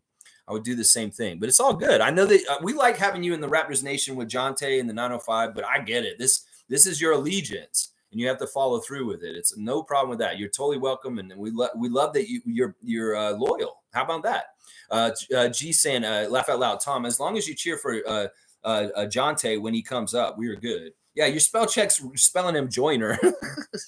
It's all good. Yeah, he'll do that, I'm sure. Kareem Thomas is here. Of course, he was in 905 stream last night. No worries, Tom. We will handle business tonight. See, Tom, Kareem's like, yeah, we're going to handle business. We're going to beat the Joker. Dennis talking about it yesterday is really funny. He's like, talking about the Joker is really, really good, and we have to respect him and look out for him. And then Will Lou and them are trying to ask him, does this do you get up for this game more because of like possible matchups with Joker in the Olympics next summer or stuff that happened in FIBA? And he's like, no, this is just basketball. You show up, you're in the NBA setting, you play some of the same guys. You're in the FIBA setting, you play some of the same guys. It's just games. You just come in, you play the games in whichever setting, because there is differences between the FIBA setting and the NBA setting. But, you're playing Jokic, and it's just Jokic. You play him in the NBA, you play him in FIBA. You got to deal with the same kind of problems in a lot of ways. Let's see. Jillian saying, no, Lex, I don't want the Nuggets to slack. I want the Raptors to succeed. So you want the hardest level of the Nuggets to come tonight? Aha! James Capers Jr., come on now. Come on, Jillian. We want to have some sort of window to win, and it may be tough. It may be tough. That's right. It may be tough. Jillian, that's hilarious. I love it. Hang on. I want to make sure that I don't miss any of the comments, and it jumped ahead. I want to make sure I get everything. Okay, hang on. No. Okay, yeah. She wants to see the best version of the Nuggets and beat the best version of the Nuggets. I respect that, Jillian. I like that. Infamous is saying, Casey mentioned on Raptors Tonight that the original amount Adam Silver had for each player was $1 million, and they reduced it to $500,000. $500,000. That's interesting. Yeah, whatever. I mean, they were going to do $1 million. They want to save some money. The way that Casey was talking in that Raptors Tonight, he gave a tell that sounded like he was trying for a job with the Raptors. He said something that made it sound like he's not exactly with the Pistons right now. And something weird has happened. Like he's saying, hopefully I can show people that I can do this and this. I'm like, wait, whoa. It sounds like he's doing a job interview. It sounds like he's soliciting to get an employment, and that he's not necessarily with the Pistons so closely. Masai, get this man back with us. Dwayne Casey's a fantastic basketball mind and a great motivator and developer. Can we get him in some sort of position with the Raptors once again? Because it sounds like he's not too keen on being with the Pistons and the diminished role he's with them. And maybe him and his wife like living in Canada. So come on, let's do him a favor. He's a very important coach in our history. He really is the guy who built us up to the championship, and Nick just took the spoils at the end. I would love to reward Casey and get him back employed with the Raptors somehow, some way. Please do it, Masai. Please. He obviously doesn't hate you for firing him after winning Coach of the Year. So bring him back. Bring him back with the Rock. I want to pound the Rock. Once again, get Dwayne Casey back, please. Somehow, some way. Please. Tom saying, what do you think of Jokic? I love Jokic. I think that he should have been the MVP again this year. That Joel Embiid shouldn't have won the MVP. That was some sort of consolation prize. Like, we can't give Nikola the MVP 3 years in a row. That would just put him in a weird place in the NBA history of hierarchy. And I'm like, yeah, do it, because that man is playing that good. He's like that. So I'm not a hater of Jokic. In fact, I think that Jokic should have been the MVP 3 years in a row, and that Embiid's is a faulty MVP. And I think that most people in this chat would agree with me. Randolph saying, Lex and fellow freaks, faith is a powerful spiritual force that all of us have a measure of. Let's bind our faith together and believe for a good team victory today. I love that. I love he's bringing in like spirituality of like, let's get together and bring our energy of positivity and belief for the team to win tonight. And hopefully they do. I mean, let's use it for other great, profound things also in our lives. When we have people that we love, they're struggling in our lives nearby, then we can pray for them to get through it and help them get through easing their pains or whatever problems they have in their life. Yeah, in some ways, basketball is big in our lives, but it's not bigger than some of the things that are more important. Let's just put it that way, Randolph. So, yeah, I'm all about this. Let's bind our faith together and believe for a good team victory today, and good health and good tidings and good blessings for everybody also. Everybody also. David's saying at Tom, he's a hell of a lot better than Joel. That's for sure. See, the real MVP. David's Embiid hater number one. And yeah, I can get behind this. I think that they just gave it to Embiid because they didn't want to look crazy. I think this year SGA should win it. I think this year SGA by the end of the year is going to win it. And I'm fully endorsing that happening. If SGA is the MVP this year, I'll be fantastic with that. Embiid don't need to be anywhere near it again. And if Joker won it again, I wouldn't be upset. But in some ways, I think it's time for our guy up here, Canadian SGA, to win it. Jillian saying Raptors Facebook group so negative. Unfollow. Yeah. See, even the official stuff, these groups, some of them are really, really bad. In some ways, I don't want to talk down my coach that just showed up. I want him to be successful. I want him to kick butt. Why are all these people wanting to diss Darko and say he's so awful right away? Don't you understand that's not helpful? It's not conducive for him to grow and get better success. When you guys are all just kind of tearing him down already, when he hasn't even set up a shop yet completely. Yeah, it's annoying, Jillian. You know where it's going to be. Like if it's negative, they don't need your time and unfollow. Yeah, that's where you go. Kareem saying, I'm going to Denver in a few weeks. Broncos are my team, Tom. Oh, we got a Denver Broncos fan in here. Peyton Manning, John Elway. Yeah, the great history of the Denver Broncos NFL team. Yeah, there you go. Kareem's going to go visit Denver to go see the Broncos play. Nice. Nice. Be safe over in the U.S., KT. Please, sir. Jillian saying at Carl Otts, Joy Noel.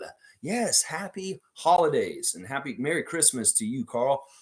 Tom saying, Kareem, I'm from Indianapolis. I'm a fan of the Porters because they used to live near me, and their dad was my daughter's basketball coach in AAU. So he's a Colts fan. So I guess he can share the Manning love there. So I'm pretty sure he's a Colts fan if he's in Indianapolis. Are you a Pacers fan also, Tom? I'd be interested to find out that. I felt like Halliburton's just gone crazy lately. He's been awesome, and I love the what they did in the IST. I was really hoping they beat the Lakers. I was really hoping they would. Oh my gosh! But yeah, I like some of the stuff that's going on with the Pacers, and we may be trading with them very soon. It'd be very interesting to see. David saying you can actually sort by fantasy points, etc., but otherwise they just show you the list and they feed you as you were saying, but you can change it. Are you talking about on the All-Star ballot? That's good. But David, realize how many people are going to do that? Most people are just going to come in there and going to see names and they're going to be like, who should I pick? Oh, these people at the top are the ones that they probably want me to pick. I'll pick them. People that go into the All-Star ballot with people in mind, that's better because you can go search them and stuff. The other thing is weird is they put the Western Conference on the side that the East used to be on. So it's really disorienting. It's like the Western Conference is more prominent on the ballot this year. And it's like, I went into it, I'm like, that's the West is over there? I don't know. It's weird. Maybe I guess it looks right with the map now, West and East. But on the ballot, it was confusing to me when they switched it. The East was usually on the first side. I don't know. It's weird. It's very weird.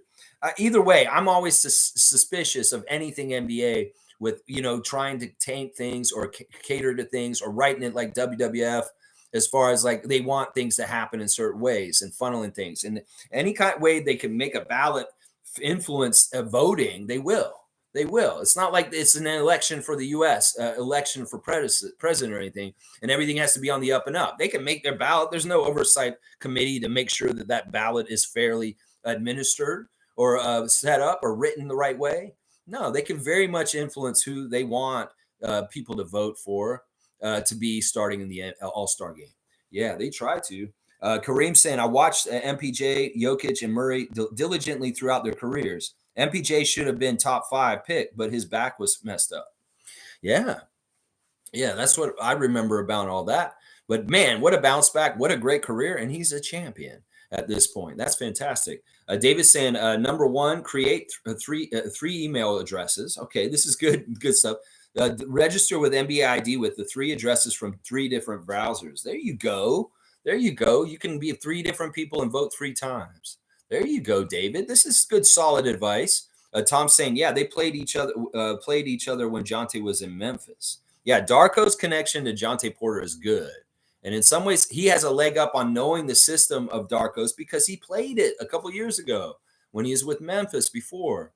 So that is actually an advantage for him. And in some ways, as a late addition this season, to catch him up to speed, well, if he's already got a familiarity with the coach and what he likes to do, that's helpful. He doesn't have to just jump into the deep end without any kind of like bearing. So this is good. This is a good thing that he knows Darko from before. David's saying, do not vote for others competing against Scotty Tatum, for example. Oh, yeah. Yeah. My ballot was basically like I voted for Scotty, OG, and Pascal, Dennis, and DeMar. I couldn't vote for Gary. I couldn't because, honestly, Gary doesn't deserve to be an all-star the way he's played this year. I put Dennis in there. A lot of people say, why did you put Dennis in there? You could put Kyle in there. I mean, I got to vote for DeMar. And then the other side, I think I voted for Kawhi, Jonas, SGA. I actually voted for SGA, and who are the other ones? I voted for Victor. I actually voted for Victor, and it's partly just because I want to help him. I voted for Victor. I don't know. All right, let's keep going. Monica's saying, I've been going nonstop, Lex. Utah is also on my list, but can't stay late. Enjoy the game with Carl. Awesome. So you're going to every game. So you'll be there tonight and you'll be there on Saturday. Good stuff. Good stuff. Monique, you need to be down there. We need your energy and your vibes. David's saying, remember to vote on these days. The December 25th, January the 1st, the 5th, the 12th, the 15th, and 19th for triple votes. Oh, they're doing triple votes this year. Wow. Kareem's saying, Scotty always rises the occasion when it comes to Denver. If he's going to rise more than he's been rising lately, look out. He's going to be rising all 48 minutes, hopefully, and kicking some major butt. Holy crap. I hope that's true. I know he likes playing against Jokic. In some ways, Scotty likes to play him defensively. Like he's going to ask Darko, can I guard Jokic tonight? He will. He wants the tough assignments. He likes playing name guys. So I could very much see Barnes trying to guard Jokic tonight for a good chunk of the game when Jakob's not in the game. I'd rather, in some ways, Barnes guard Jokic after Pirtle than Precious. In some ways, I like the matchup more with strength and size. And in some ways, Precious could probably do it too. But for some reason, I trust Scotty more as a backup center tonight against Jokic when Jakob's out. So in some ways, I kind of see that. Let's see. Carlos saying, good morning, Raptor Freak 905 crew. That's right. A lot of the same names that were in the 905 chat are here this morning, including Tom. Tom's here also, Carlo. Let's see. Fiercely saying, yes, David, we have the real champ. They're champs too. Trust me. I will not disrespect the Denver Nuggets championship. And the fact that they went off script, I know the NBA didn't want them to win the championship. So kudos to y'all for winning the championship and beating the Lakers and all kinds of other teams on the West.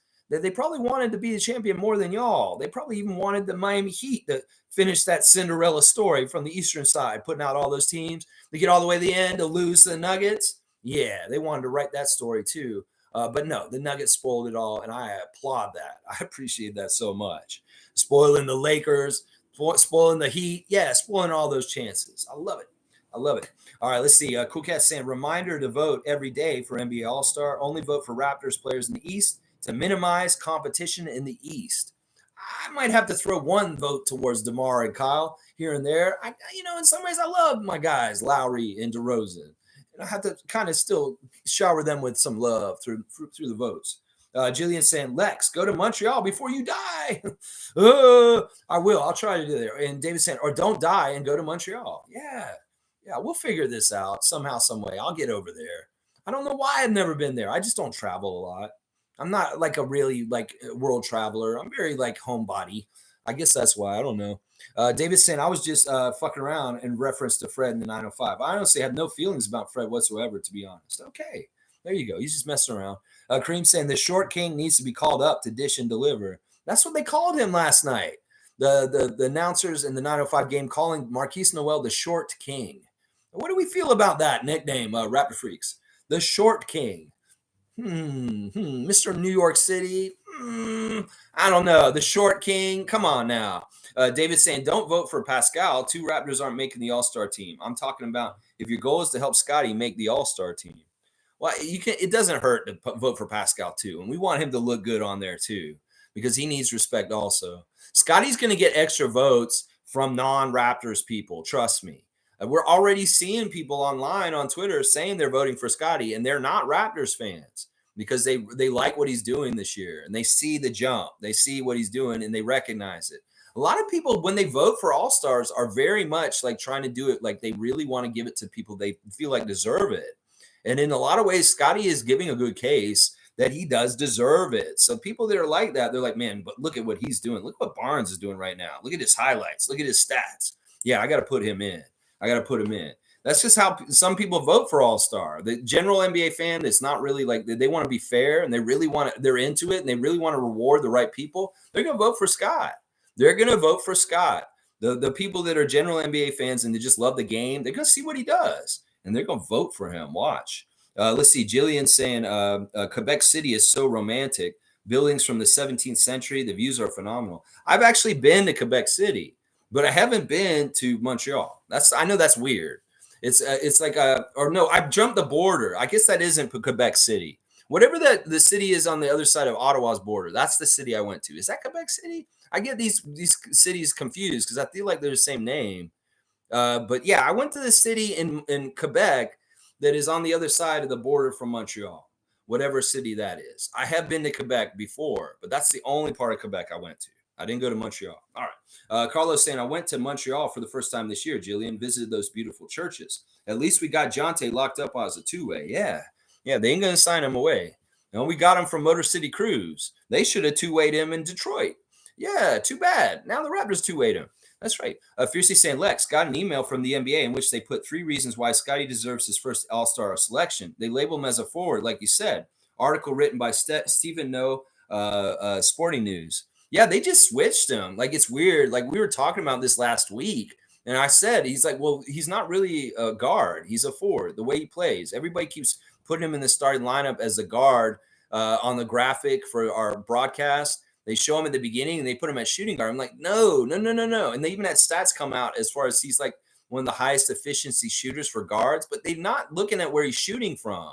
And then in some ways, it's not fair to the guards that they put him in there when he's shooting such high percentage kind of shots near the post. So I think it's funny. They officially switched Scotty from a guard to a forward within the last 5 days. Like they really did. And it coincided with the All-Star vote. They didn't want to put him in the guard category on the ballot. So they put him on forward. So now Scotty is officially a forward, y'all, according to the NBA.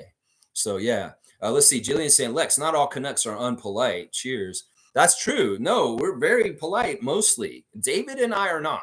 And we have reasons why. I'm Americanized. I grew up in Tallahassee, Florida. And in some ways, to survive living in Florida like I did, I had to be a little bit more tough-nosed and unpolite. And in some ways, if I'd grown up straight up here in Canada, I probably would be nicer.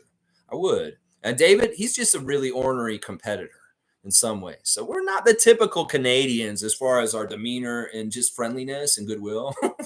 I'm an American Canadian. I very much am both American and Canadian. And there is an American side to me that is very, very like tough and like not competitive and kind of outspoken and belligerent. Yeah.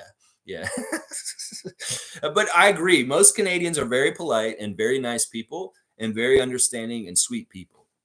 And I'm not totally all those descriptors. Let's just put it that way. Monica's saying Dennis dropped another video. Oh, and Junior can really shoot. Yeah, Dennis Schroeder dropping another YouTube clip yesterday. Game day vlog of the Charlotte win on Monday night. Of course, we see the family man that he is kissing his family before the game. His little daughter, his son Bubba, and then Junior Schroeder. And then after the game, we saw an extended one-on-one game between Dennis and Junior Schroeder. And Junior Schroeder's got some shot. He's got a stroke. You can already tell that Dennis has taught him how to shoot with his hands. Really smart for being only like 4 years old. The kid has a really good wrist action on his shot. And it really actually makes it go through the hoop a lot. And he was playing him pretty straight up. Like Dennis was kind of like goofing around with him. But at times he was very much like, get that crap out of here kind of stuff. No mercy. Even with his height and being in the NBA. Yeah, with his son, Junior, who's like, this tall. Yeah, it was funny. It's a very fun clip. And Junior Schroeder's a hooper. And like I said, this kid's going to be somewhere someday. I'm telling you. If he goes the right direction, he trains right, and he really wants it, well, you could be an NBA player someday, Dennis Schroeder Jr. Yes, you can. Yes, you can. Cowboy saying, good morning, Lex and Rapper Freaks. Bam, leaving at 4 p.m. to Mountain Standard Time. Cowboy, I wish you safe travels when you go to Alberta today. Yeah, Cowboy getting on a plane at the YYZ and flying out west to see his family out in Calgary for the holidays. Cowboy, I hope you have a fantastic trip when you go there. And as I said, safe trip to you, man. And blessings to your family all around, man. G saying even KD in his latest interview called him a playmaking forward. You talking about Scott? Yeah. Carlos saying good morning to Cowboy. Good morning, Carlo. Dap. And Cowboy saying let's go. And David's saying this. Get these kids a hot dog at the game or half a hot dog given the prices at the arena. You're hilarious, David. You're getting a dunk for your hilariousness about the overpriced food at the Air Canada Center / Scotiabank Arena. Yeah, that's funny. That's funny stuff. And thank you for the super chat once again, David. I appreciate it. Infamous saying, to answer your question, Lex, I would cut Liberty for a banner. I like what he can provide on both ends. I would do it too. I mean, JFL has just been too hurt, and in some ways, it's just like, what are we doing with him? Kevin O'Banner looks like he could come up and immediately help the Raptors with size down low. He's really good in the post, and he's hitting threes, like unconscious threes. It's really, really good. Cowboys saying Chef Darko said, "Don't be late for dinner. The dinner starts at 7:30 p.m. Where are you having nuggets? The 20-piece McNuggets with the spicy Siakam sauce that you can dip in the little basket." In there, the 20-piece McNuggets. Yeah, nuggets tonight. That's right. That's actually the promo right now, Tom, for McDonald's. They're doing a promo with Pascal Siakam in Ontario. You can get a 20-pack of nuggets from McDonald's with a special Pascal Siakam spicy barbecue sauce. So, yeah, that's the promotion right now. So, nuggets are on the plate tonight, Chef Darko said. Okay, all right. Alley-oop to Uncle David. Yeah, all right. We'll give David another dunk for his benevolence and also funny jokes. Let's see. David's saying also, tell Chef to stuff some prosciutto into them nuggets. I thought you were going to say something mean or ugly or kind of like gross. You're going to say, tell Chef to stuff it or something like, no, you meant stuff some prosciutto in the nuggets. Okay. Seymour saying, salute the whole chat room. Raptor Freaks for life. Salute to you, Seymour. And you give a nice arrival to Cowboy when he lands over there in Alberta. And you guys get to connect and hang out and see each other. That's going to be so awesome. Y'all take a picture and send it to me, and I'll post it on the channel chat to see the Raptor Freaks meeting up in other places. I always love to hear that. You guys having a rendezvous in Calgary as Raptor fans. That's awesome. So please, if you can, Cowboy, get a picture with you and Seymour and send it to me. Send it to me, guys, so I can post it up. Yeah. Let's see. Carlos saying, welcome to the fam, Tom. Yeah, Tom's here with Jonte Porter, representative, family representative, and we appreciate you being here, Tom. Let's see. Yes, sir, and go, Tom. And Cool Cat saying, Raptors have to start winning games in order to be considered for awards this season.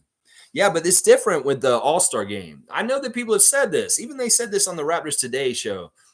Scotty can't make the All-Star. That's bullshit. Because honestly, sometimes when you're on a really bad team and you play like outstandingly well, you have more favor to get in. Ask LaMelo Ball. So I'm just going to say that. Don't count out Scott. He's a very appealing, attractive young player. And in some ways, it's not up to the NBA. It's up to the fans first. We will probably vote him in starter. If we don't, I'm going to bet you money the coaches will recognize Scott and put him on the team. So it's different than all NBA. If this was all NBA, I'd agree with you, Cool Cat. But this is all-star. And in some ways, the NBA likes each team to have a representative. And I'll also say this. The Raptors need a representative at All-Star game because Canada tunes out the All-Star weekend without any Toronto representation. So if Adam Silver's smart and he wants Canada to be more excited or interested in the All-Star weekend, he will have Scotty Barnes as an All-Star on the All-Star team. So this is totally different than end of season awards like MVP or All NBA and stuff. Yeah, you have to win those, but not the All-Star game. You can be on a bad team and still get and be an All-Star. That's the truth. That's the truth. Carlos saying a matter of time, Lex. Eventually, the main club bench group will get replaced. Yeah, and we want to see that shift. Just like when Van Vliet and Powell and Wright were on the 905 and they came to the big club and they became the bench for the big club, they really pushed the starters in that Casey era with DeMar and Kyle starting, Terrence Ross, people like that. And then they had all those guys coming in after them and coming and pushing the competition. And at times during that period of time, Raptors would say the bench was better than the starters quite often. Fred, Norman, Pascal. That team, those guys were coming off the bench, and they were sometimes way better than Kyle Lowry, DeMar DeRozan, Jonas Valanciunas in the starters. So, yeah, I'd like to get that effect again with Noel, Porter, and those guys coming up and replacing our bench now that we have on the main team and pushing the starters further to higher competitive heights. I'm all about that. All about that. Yeah. Cool Cat saying if Scotty doesn't get All-Star, I hope he get most improved player. It was given to a rookie of the year before. That could happen. I could see that. I mean, he's got some stiff competition. I'd say Maxey is a very, very high candidate for most improved player this year. But Scotty should be in the conversation. I would say that he's in the top 5 for most improved out of everybody for sure, if not top 3. So we'll have to see. In some ways, what do you want more? Do you want him to get All-Star for the first time, or do you want to get him to get most improved like Pascal did before? I, in some ways, want him to get that All-Star this year. I think that that's the right thing he should check off this year. In some ways, the most improved player award is it's nice, but I think All Star is more prestigious. So I'd rather him get the All Star in some ways. Carlos saying, looking at you, Flynn. Yeah, look out, Malachi. Marquee is coming. That's right. You better get your ass in gear, Malachi Flynn. That's right. Seymour saying, waiting on the Raptors Christmas present, Coloco. He's waiting. He's still got the screen thing going around. Yeah, I see what you're doing there. Infamous is saying, excellent point, Lex. I believe the main club needs a push. Calling up some of these guys is what's needed. I would hope that Darko would know this or would do this, but it's going to be the way he wants to do it. In some ways, we're still learning his personality as a coach and what he's more likely to do, his proclivities. I could understand Nick after 5 years of assistant coach and then being the head coach. We knew Nick and kind of like his tendencies. We're still learning Darko's. And in some ways, I'd like to see him do this. I'd like to see him shake things up, especially if we're not having good success overall. If we're not consistently successful, we'll try crazy random stuff. Bring up the two ways and inject them into the Raptors. Please, please. Coloco would be the best gift. I agree. Cowboy, especially you. You love Coloco. You really want to see him start playing. David's saying, we're going to win games. Don't you fret. We're all going to look back in 3 months and cringe at how negative the fan base was during this time. Yeah, I don't listen to the rest of the fan base at this point. Seriously, I've ensconced myself in a little bubble. And I'm not listening to general Raptors fans anymore because honestly, they're not helpful. Most of them are toxic and they're not really keeping their eyes on the prize, and which is the Raptors need to continue to improve and get better. And that's the thing that matters. It's not about kicking them when they're down. It's not about being a snarky, funny, witty little dumbass that makes a comment at their expense. No, it's about supporting your team unconditionally and loving them through thick and thin, whether they win or lose. And a lot of these fans, they're not really fans. They're just little assholes that want to kick a team when they're not doing well and struggling. And that's why I have no time for them. Unfollow, mute, not listening, go away. You have nothing of substance to offer me. And that's really how it's gotten at this point. Jillian's unfollowing the Raptors group on there because it's so toxic. I don't disagree. That's why we wanted to carve our own little space out like this so that we could be fans of the team without ridicule, of believing in the team and wanting the team to do positive things when everybody else is just dumping on them because they're not doing so well. Yeah, that's the whole point of why we have this channel right here. Exactly why. Let's see. Seymour saying facts and alley-oop to David for what he said. Yeah, David's cleaning it up right now. He's throwing it down. He's feisty and he's opinionated today, and I like it. I like it. Let's see. Double dunk for David. You want to give him 1-2? All right, Seymour. Well, you guys are David's the all-star today, it looks like. All right, let's see. Carlos saying, yeah, all I want for Christmas is Coloco back and peace on earth. Yeah, I'll put peace on earth first. Coloco second. Yeah, can we get peace on earth, please? Please. There's a lot of stupid conflict going on around this world right now. Really bad conflict. Let's see. Seymour, dap. All right, let's see. Seymour saying, oh, we got the Nuggets tonight. That's right. We got Denver Nuggets tonight. So be ready, Seymour. Be ready. Do your game prep the right way. Whatever you're cooking, what are you cooking for food today, and whatever you're smoking, get it all right. Get it all right today, Seymour. That's right. All right. I lost my place? Let's see where I'm at. No. Oh, okay. Knicks fan is here with us again today. Good to see Knicks fan. Hang on. Yeah. All right. Here we go. Carlos saying, yep, we got the world champs. Seymour saying, I'm cooking chicken nuggets tonight. See, I told you he's going to make something for the game. He's going to make nuggets and onion rings. Okay, I like that, Seymour. That's right. Chicken nuggets are on the menu tonight. He eats who we play. David's saying, Jillian, I'm actually not impolite at all. I'm just honest, outspoken, and assertive. In some ways, David, you are impolite. Let's own it. Come on. Let's not poo-poo this. Both of you and I can be impolite, and it's fine. We don't have to make excuses for ourselves. But no, David can be very polite and mature and nice and kind and all the good things too. It's when he decides to switch it off is when it happens. Wayne's saying Darko must have a different strategy for the second half of the season. The vets must have more purpose than glorified help. I'm intrigued to see the approach and development changes, if any. Yeah.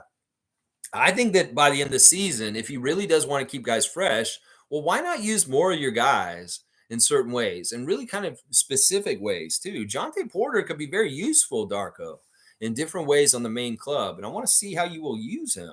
That's what we want to learn more about you as a coach and what your decision making. Let's see. Cowboys saying 2024 champions, Toronto Raptors, NBA champions, 2024. Let's speak into existence. All right. Seymour saying Coach Young, Coach Temple, and Coach Porter need playing time, if it's a good idea, maybe it sends a message to the bench. Yeah, I think they could have played on Monday against the Hornets when everybody wasn't playing professionally. Send those old vets in. They'll play professional. Otto Porter Jr., Thad Young, and Garrett Temple. Yeah, they'll get out there and they'll play very professional. Seymour saying 2024 NBA champions, Toronto Raptors. Let's speak it into existence. I like that. Jillian saying, Lex, usually Matt and Jack go on and on and on about who should be the MVP. I hope they're doing this. I actually turn them off, laugh out loud. I don't mind them talking about MVP talk. I mean, it's different. It's going to be, there's a lot of different names kind of in the mix. And obviously, Embiid and Jokic are the top of the list the last couple of years. But there are other guys that kind of dance around it. Obviously, Giannis is somewhere in there, Luka, SGA. So it's a lot more spread out who it could be. I mean, even LeBron could make a case in some ways. I'm sure Silver would love to circle around and give an MVP to LeBron at the end of this year, too, if they could. So we'll have to see how this debate shapes more and more as the season goes. Trevor's saying, Lex, I purchased 60 tickets to the Philadelphia game on Friday, so I'm going in with more reinforcements. This is craziness. Trevor J., how do you do this? How do you get 60 tickets, first of all, at Wells Fargo Arena? And how do you get so many Raptors fans in that area to come into enemy territories to go to Philadelphia? Man, I love you, dude. You're a hero to bring that many Raptors fans into Philadelphia's arena for Friday night's game. Trevor, you're not just the commissioner. You're the MVP, bro. I think this year you're going to be a Raptor Freak MVP at the end of the year because the way you're bringing in fans of other nations, our nation, into other arenas in New York and Philadelphia is outstanding. Outstanding. Oh, my gosh. It may be difficult to be in there. You guys may get, ridiculed because I don't know how the Raptors are going to do against the Sixers on Friday. But I applaud you for doing this, man. Holy cow. And Tom's saying, yeah, I'm a Colts and a Pacers fan, but been focusing on the Nuggets and 905 right now. There you go. There you go. Yeah, Pacers are fun, though, right now. They're a very interesting team. I have immense respect for Rick Carlisle. I think that Rick Carlisle is one of the best NBA coaches in the league right now. I like him a lot. And I thought it was so funny, the whole thing that happened with the game ball and Giannis a couple weeks ago. Rick Carlisle is like, we got to give our ball to the rookie. He just scored his first points in the NBA. We want to give it to, and Giannis is in there about to tear somebody's head off. And Rick Carlisle is like, I don't care. You were awesome, Rick Carlisle. He's so good. He's so good. Seymour's wondering how much those tickets were for Trevor J to bring 60 people to the Philadelphia game on Friday night. How much? I know that's crazy. 60 tickets. Go Trevor. That's right. Bam. Oh my gosh. Look at Seymour. Seymour's like, too much Bailey's in my coffee this morning. Holy cow. David's saying, laugh out loud, election voting being on the up and up. Haha, the irony. They do really scrutinize ballots when they're for politics. They got to be a certain way. They got to be safe. There was some problems with the ballots in South Florida in 2000 with Bush and Gore. It was confusing. People were voting for Pat Buchanan instead of who they thought they were voting for because they put the little bubbles in the middle. I mean, there's all kinds of ways you can shape tests and ballots to have a proclivity for people to do things on it. And that's one of the things. You have to go in with your eyes wide open and understand where you may be manipulated to make the choices that they want you to make. And I'm just saying, think about that when you're doing your NBA voting this year for All-Star. Think about that with the way they set up the website for the NBA voting. Let's see. Cowboys saying Trevor is running the mafia, Raptor Freak style. I love it. I love it. That's awesome. Cool Cat saying players use the coach offensive defensive schemes. Nick Nurse wanted to win at all costs, so he played to use the best players in the short rotation to accomplish that. We can't blame the players. Yeah, last year with the over-isolating. Yeah. In some ways, Darko's doing this now. Like, in some ways, he is going very heavy on the top players on our team. And he's short in the rotation. He was doing 10-man rotation. Now he's only doing 9. And within this 9-man rotation he's done recently, he's very much heavily playing the starters a lot more now. We're seeing some of the starters get closer to 40 minutes a game. And he wasn't doing that earlier in the season. So in some ways, Darko is trying to get a better quality out of our team like Nick did last year by favoring and playing the starters more now. I guess he's given up in some ways on giving too much leash to some of the players on the bench because they failed too much. So, yeah, in some ways, Darko is mirroring Nick with his rotation right now. And a little bit. Start Space Cadets here. Good to see Space Cadet. You can blame the players because the bench was terrible. Yeah, I think that at both this bench and the starters have been terrible at different times. We could say the bench is absolute garbage for the Raptors, and I wouldn't disagree with you. But the starters also are inconsistent with their level of play and their dedication to getting everything that they need to do to be successful done. So it's not just a bench problem. It's also the starters are not consistent with what they're bringing night in, night out. It's two things. So the bench and the starters have problems. Trevor's saying it's my turn, the purchase. So I'm going to support the team. Tickets is a little more cheaper here in the U.S. That's true. Scotiabank Arena prices are crazy. And yeah, it's true. You could probably get cheaper tickets over there. And because Trevor won his $1,000 bet with the guy over the Atlanta game, well, that's why he's buying these tickets, because he got that $1,000 bet. Remember, he won that last week. Let's see. Kareem saying he mentioned yesterday that Casey should be GM head coach of the 905. I do believe he was in Toronto and also fielding questions on court and on Raptors tonight. Casey in Toronto for a position. It's very suspicious. I mean, I know he has a very deep history with our franchise and time here spent. I mean, he was here for almost a decade. Come on. But it's something weird about it. Like, first of all, I thought he was higher up in the hierarchy of the front office of the Pistons. But it sounds like he's just a part-time consultant. And the way he's talking about, I've been going and scouting college teams and scouting all this and that for them.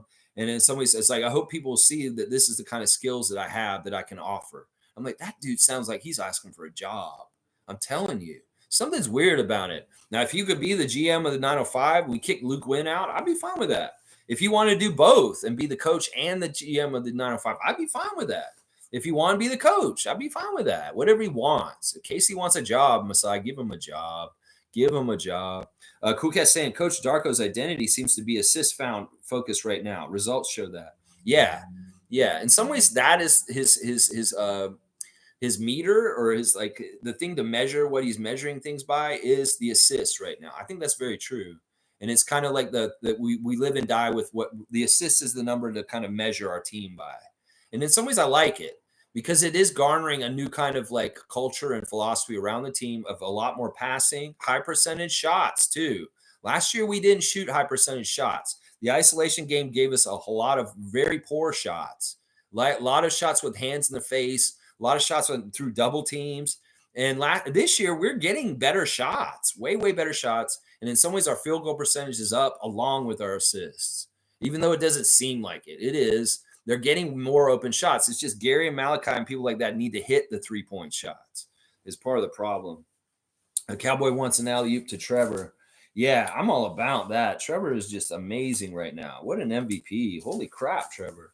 You can buy those tickets and bring them down there to Wells Fargo. All right, Milbester's here. Let's see what Knicks fans saying today. Our favorite Knicks fan, Mr. Milbester. Good morning, Raptor Freak. Good luck with the Nuggets for your Raptors. Knicks playing the Nets in Brooklyn tonight, coming back from the 4-game West Coast trip. We got the 2 games with the Bucks coming. All right, well, good luck against the Nets. In some ways, I'm rooting for y'all against Brooklyn because we're closest to Brooklyn, and I'd like to leapfrog Brooklyn and hopefully eventually leapfrog y'all too. So I'll give you good luck against the Nets. I'll say fuck Brooklyn this morning in support of New York, even though that sounds like that's not really supporting New York when I say fuck Brooklyn. But I'll say that on the honor of the Knicks today. Say fuck Brooklyn. In the great words of Masai Ujiri, fuck Brooklyn. And that's for you guys in New York. Yeah, that doesn't make sense, Lex. But no, it does. Trust me. Milbester likes what I just said. Okay. All right, let's see. Mugarbe saying, good morning, Raptors Freaks. Lex, I hope Darko reminds Scotty that in the fourth quarter from the get-go, to be like in the fourth quarter from the get-go. I like that because we need him. And if he wants to be an all-star, we need him to win. That's right. I'm all about that, Mugarbe. You know, Scotty is understanding this, and he said it in interviews recently. He's coming to the game more prepared, and he's ready to inject himself energetically in the game right away. And we've seen that pattern the last couple games. So I think he's got it. He's with it now. So let's see how he does tonight. Let's see how the Raptors start tonight. Maybe they can hold off the Nuggets from getting the lead immediately. Maybe they can have the lead at the beginning of the game. That would be a great way to start the game in good faith and showing what you are saying right here. Scotty showed up with the energy correctly. And the Raptors can be the first team to lead this game tonight. In some ways, that's super important. You know, last year it was really bad. The Raptors would give up double-digit leads and always try and fight back. We can't do that this year. In some ways, we're not the defensive team we were last year. They could do some of the stuff we did last year with Nick. And in some ways, we can't afford to get behind by so much and dig out of holes like the past Raptors have done. We need to be on top of things, and we need to do it from the start. I agree with you. Milbester saying Knicks haven't played the Nuggets yet, but the Knicks beat them twice last season. In Denver, we beat them to snap a long losing streak. We had there since like 2006, but Jokic was injured that game. Yeah, I mean, I don't know what y'all have been doing, but yeah, we hadn't seen them either until tonight. We're gonna see how we do. They're similar to last year, obviously. They've had a couple pieces go somewhere else, like Brown and a couple other players, but for the most part, most of their championship core is intact. And I expect a really tough game tonight, and I think you Knicks should too when you get the Nuggets at some point for sure. Just because both our teams have had past success against them doesn't mean we're going to continue to. Trust me. So yeah, don't take them lightly when you play them either. Okay, New York. How about that? Yeah, I think they may be coming to see y'all soon since they're on their East Coast trip right now. Seymour saying Philly fans can get pretty rowdy. Should be good with 60 folks. Yeah, at least you got a crew. At least you got a crew. Yeah. Chris comes here. Good to see the great Chris come. Let's see what Chris comes predicting this morning for our channel. Let's go, man. Been a tough year. A lot of games in the past. I thought they'd win. They've matched up with Denver pretty good, so hopefully they pull the dub out. I like that prediction. I'd like to see that. Yeah, this season's been tough, Crisco. And yeah, we've had some games we should have very much won, like the Atlanta game last week that we lost on Friday. Portland and a Chicago game earlier in the season. Yeah, there's been games we should have won. Some in-season tournament games. That one against Brooklyn, we should have won that game too. There's been some games we should have won, but we're 11 wins in the Darko era already, and that's pretty good. That's pretty good. In some ways, I will take that, considering how difficult the schedule's been. The in-season tournament's been confusing. The Raptors have a crazy schedule with weird biorhythms, where like so many games all of a sudden, then nothing, a long period of time off. They really have a hard time getting in a rhythm, partly because of the erratic nature of their schedule. So much all of a sudden, and then nothing. And then like it's so weird, their schedule. They've had 2 weekends off now, both Saturday and Sunday off. And I feel like that was a weird thing to do to them too. You guys get weekends and they don't show up to work exactly correctly on Monday. Let's see. Fiercely saying, I will vote for Scotty and Pascal consistently. Since there's only 3 spots in the backcourt, I alternate between Yak and OG, Dennis for guard. Alternate between Dick and Ben Mathurin for the other spot. There you go. Those aren't bad picks. You're picking Grady. That's wild. That is wild. I can't do that. I'm sorry. I can't do that. That's interesting, though. But you're picking Benedict. That's pretty cool. Yeah, support a nice young Montreal kid. Yeah. Mugabe saying good morning to Jillian. And Seymour saying, Fiercey, Mathurin. Okay, I like it. I like it. Yeah, I can't get mad at that either. Ben Mathurin's fantastic. Trevor saying the goal is to have 100 before the season ends. Wait, so you're just upping the ante every single game. So you're doing 60 now. You're going to have 70 in the next one, the 80 the next one. You're going to have 100 tickets at some point. And then you better be getting group sales rates is what I'm saying. You better be getting group sales rates. Are you getting a bungalow or something? Are you getting like a whole press box? Like seriously, what are you doing, Mugabe? How are you doing this? I mean, not Mugabe. Trevor, how are you doing this, Trevor? Jeez, it's crazy. All right, Mugabe saying I'm voting for Pascal and Scotty. I don't need no one to tell me don't vote for Pascal.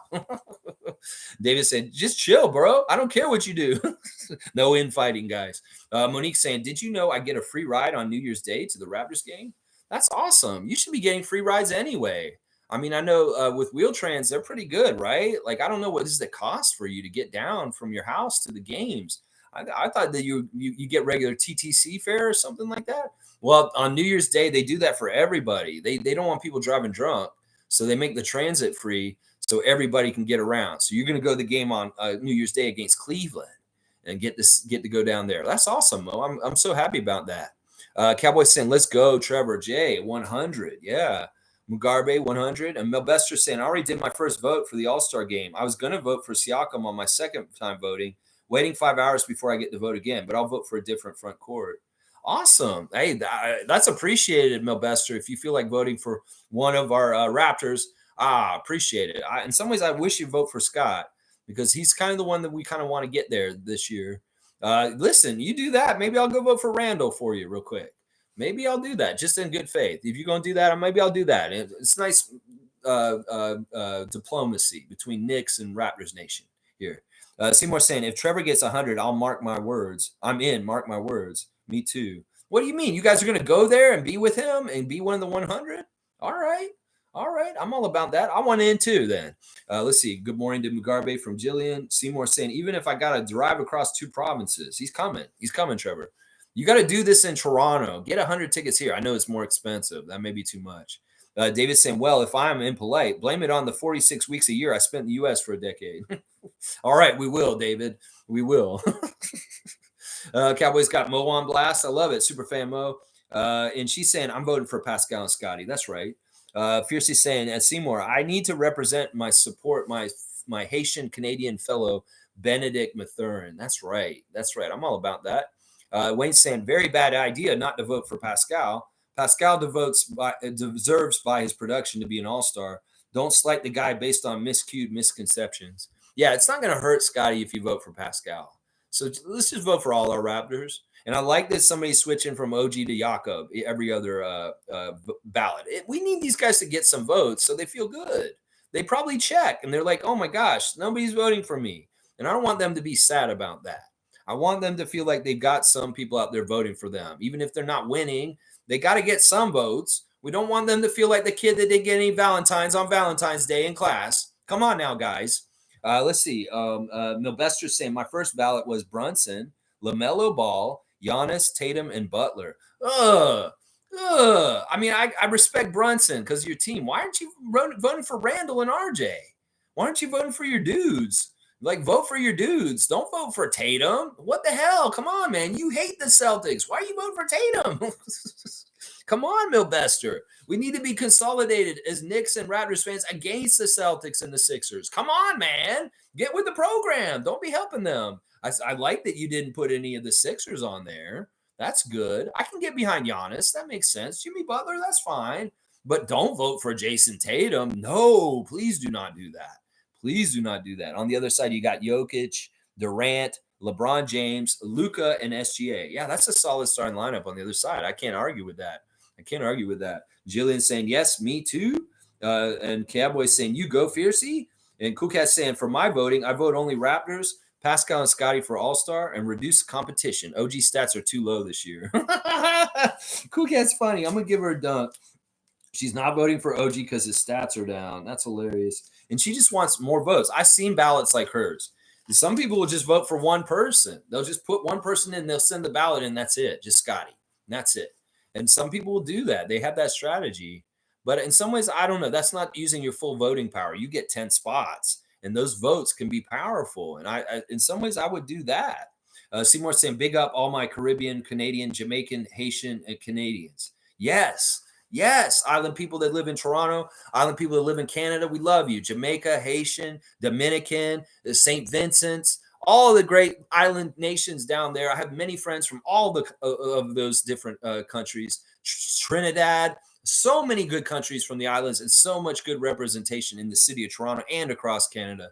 Yes, yes, yes. Carlos saying safe trip to Cowboy, and Seymour saying hit my line when you touch down, Cowboy. There you go. Respect. Yes, sir. Cool Cat saying Pascal's stats are higher than Scotty's on the All-Star voting site, so I vote for both of them. No other player getting my votes in the East, so I reduce competition. Her strategy, I can't deny that it's sound, and let her do it. Just let her do it. We all should be able to do your votes as you want to, but it's interesting we're having NBA All-Star voting strategy talk. You know, it's interesting to think about the different ways you could do this. Jillian saying, you went to Montreal, Lex. Quebec City is far north. People speak English in Montreal, but you need Francais in Quebec City. Is Montreal on the other side of the border from Ottawa? I went to whatever cities directly on the other side of the border. I didn't drive all the way to Montreal. I know that Montreal's a little bit into the province. I went to whatever little city is the border city with Ottawa. I don't know what city that is. I'm really bad with Quebec. I should know more about Quebec. I grew up in Florida. And then I'm a Toronto guy, and I just haven't been over there. I should go there. Scotty went there. He had a blast. I'm like, Scotty's going to Montreal. I've never been to Montreal. And Scotty's having a fun time in Montreal. Man, I should go to Montreal. Scotty's like my hero. And I'm like, man, I need to be more like Scott and go to Montreal. Yeah, you do, Lex. You do need to go there. That's right. Let's see. Jillian saying, Carlo, glad you enjoyed. And Mugabe is saying, guys, we don't have to take away from Pascal to push up Scotty. I agree with this. Jillian's saying, you're an American Canuck. And Granny Swag's here. Good morning, Evelyn. We love you, Granny Evelyn. Safe travels to Bradley from Granny Evelyn, Baby Candace, and Prince Toussaint. That's right.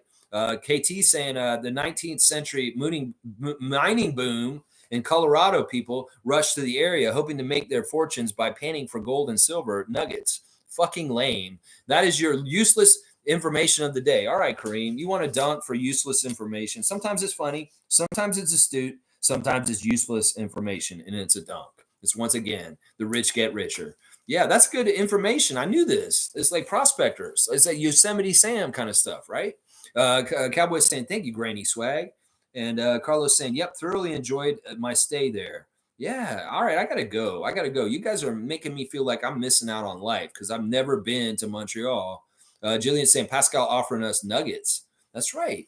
Pascal's got nuggets in a commercial right now, and we got to beat the Nuggets tonight.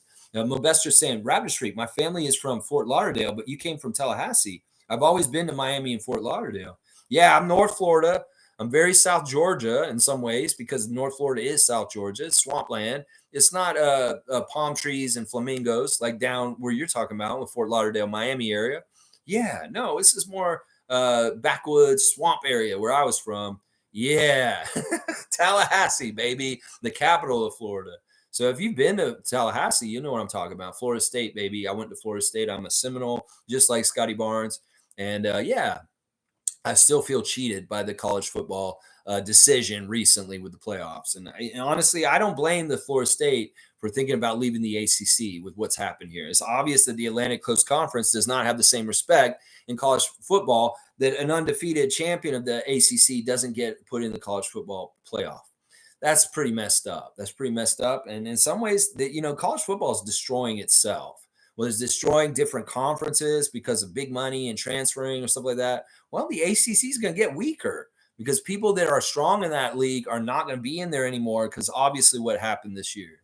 So, yeah, college football, y'all need to get your mess together and stop just like kissing Nick Saban's ass.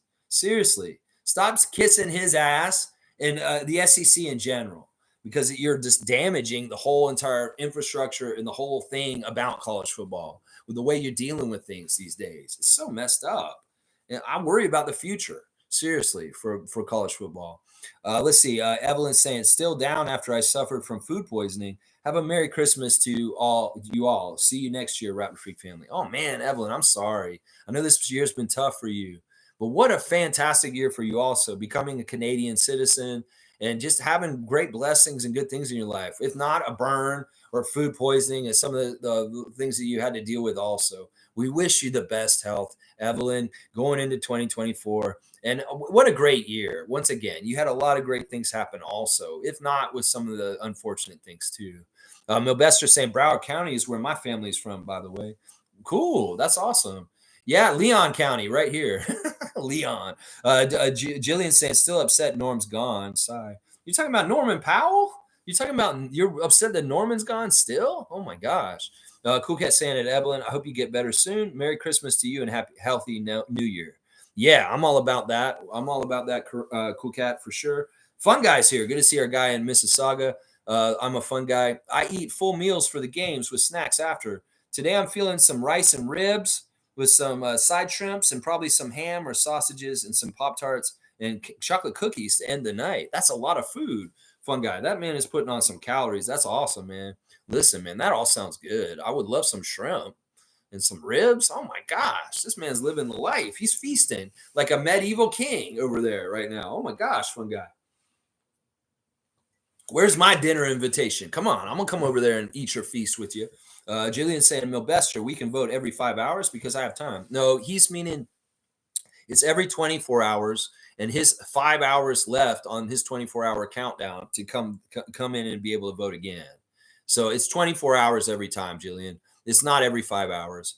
It's just that his countdown personally is at 5 hours and he can vote again in 5 hours. So he voted yesterday at a certain time, and now his 24 hours is almost up. Evelyn's saying, thanks for all the love and concern, Cool Cat and fam. Yeah, Evelyn, we send you good vibes. Just like Randolph Phillips was saying, we want to send healing prayers and vibes to you so that you feel better in this time when you're not feeling so well. Definitely, definitely. Kareem saying, Trevor J, you need to take the whole channel to the game. We are not accepting no for an answer. In fact, I'm going to start a petition. There's going to be a change.org coming up. You'll see it in the community tab. Kareem Thomas started. I did not start it, but I'm not going to stop him if he wants to do that. Trevor, it's up to you if you want to do this. I mean, seriously, he's already given us the Trevor J Cup, which I still have to give to Kenrick, by the way. Kenrick and I have not linked up yet to give him the Trevor J Cup. But yeah, he's so benevolent. And Kareem's like, he wants more. Jillian's got the Raptors in the popcorn. I love that. I love that. Randolph saying, Lex, thank you for expanding on my thoughts. This is why I love coming in here. I'm fired up, and I'm going forward and touch lives until the game tonight. There you go, Randolph. That's the thing. This isn't just a fan channel for the Raptors. This is a life channel to live your life happier and be more supportive and be a better person in this world. And in some ways, if any kind of way y'all inspire me, I inspire y'all. Things happen, and for good things to happen, who knows? Randolph may go do something this afternoon that changes somebody else's lives because he had that attitude and that kind of want to do in this world. Sometimes it's intention. It's all intention. If you have bad intentions, you will bring bad things. If you have good intentions and you want to do good for people, then good things will happen. And that's the thing. That's your choice. You want to go Sith or Jedi? Go Jedi and go the good side of the Force, and put the good stuff out there. That's right. Seymour saying, salute the Raptor freaks missing in action. Raymond Jacob, logical Raptors fanatic. Tom Duke, Amit the GOAT, and Fun Guy, who is actually here. Fun Guy is here. You put him in MIA. He just told us his menu. But yeah, I miss those guys, all of them. I know Raymond's watching. Raymond's just silently watching. Raymond's watching. Logical, we don't know what's happened to you. We love you, bro. I just want you to be okay. Mike, if you got to take time off from the team, we are here for you when you're ready to come back. If it's just whatever, it's whatever. We love you, logical Raptors fanatic. And we wait for you to come back. Same with Tom Duke. Tom came to Toronto. We had a great time. It was a little, him and I had a little bit of, but I think that we're fine. It's just that Tom and I, in some ways, sometimes when you meet people in person, your personalities don't always jive completely right. And the thing is, Tom and I met before, and it was fine. This trip was a little bit more in some ways. And it was partly because of a disagreement about handling a bad server at the NBA restaurant. It was partly just because of a personality clash in some ways with Tom and I. But I love Tommy, and he said that, Lex, you're good. Whatever you say, you're fine with me. And I believe that that's still true. It's just that Tom needed to take a break, probably from me and the channel, and from the Raptors at the same time. And he's just focusing on other areas in his life, like his family, his job, and other things that right now he needs to touch base with. But I fully expect Tom to circle back and at least revisit us and say hi at some point. It's just that in some ways, you came here and we had a good time. It was a really good visit, but there were ups and downs with the visit. And I'm not the easiest person to be around in real life. On the stream, this is great, but if you meet me in real life, I'm kind of a weird person. I have quirks. And in some ways, the quirks of me and with Tom didn't totally meld too good. And it's partly just because I'm an alcoholic and I don't really like certain things around me. I have very zero tolerance. And I said something to Tom, I may have rubbed him the wrong way. And I feel bad about it, but in some ways, I am who I am. I can't change. It's just who I am. Let's keep going. Let's see. But yeah, I miss all those guys. Ahmed is around still. He plays trivia with us whenever we play. Like, he will show up even in Israel. He's living in Israel in the middle of the war, but he still makes it to come for our trivia nights, which we will have a trivia night next Tuesday, y'all. Boxing Day, there will be a trivia game Tuesday morning next week. So yeah, I got to write some trivia up very soon. Let's see. Kareem, I'm hoping for Fiercey and I around spring break. Cheers. This will be awesome. Like, if we can get the Ottawa ladies to come and visit us in the spring, Fiercey and Jillian, we'll definitely do a Raptor Freak hangout once again in person to celebrate their coming to Toronto to come to a Raptors game and meet us. We'll definitely do that, Jillian. You guys get the dates together, you and Fiercey, what works for y'all, and I'll organize everybody here, and we'll make it happen, just like we did with Tom and Isaac earlier this season already. Yeah, we're going to definitely do this. Fiercely saying alley-oop to Trevor for taking 60 people to the Philly game. I know, that's huge, isn't it? That is so huge. So huge. Let's see. Jillian saying, Trevor, you need an award or two. I mean, seriously. Holy cow. And Jillian's saying at Fiercey, you in for going to see the Raptors in Toronto around spring break? Yeah. Yeah, come on through around March, April. We'll be here ready for you. David saying, what happened to Nameless? Did he get a permanent strike or something? No, Nameless isn't. He's allowed here. My Italian teacher's still allowed here. He never struck out. I think he's given up on the team because they're not doing as well as he'd like. And he just, like I said, a lot of people, when the Raptors aren't doing well, they're like, I don't want to give time to this anymore. And being here around our stream is a time. And he's like, well, it's going to go away. I don't take it personally. In a lot of ways, I understand a lot of the people are away right now just because the Raptors aren't winning. And I think that has to do with that with Nameless. He's popped in here and there. In some ways, Nameless quit smoking marijuana. And I think that's part of what's going on right now. He's in a weird mindset because he's not doing cannabis anymore, he said.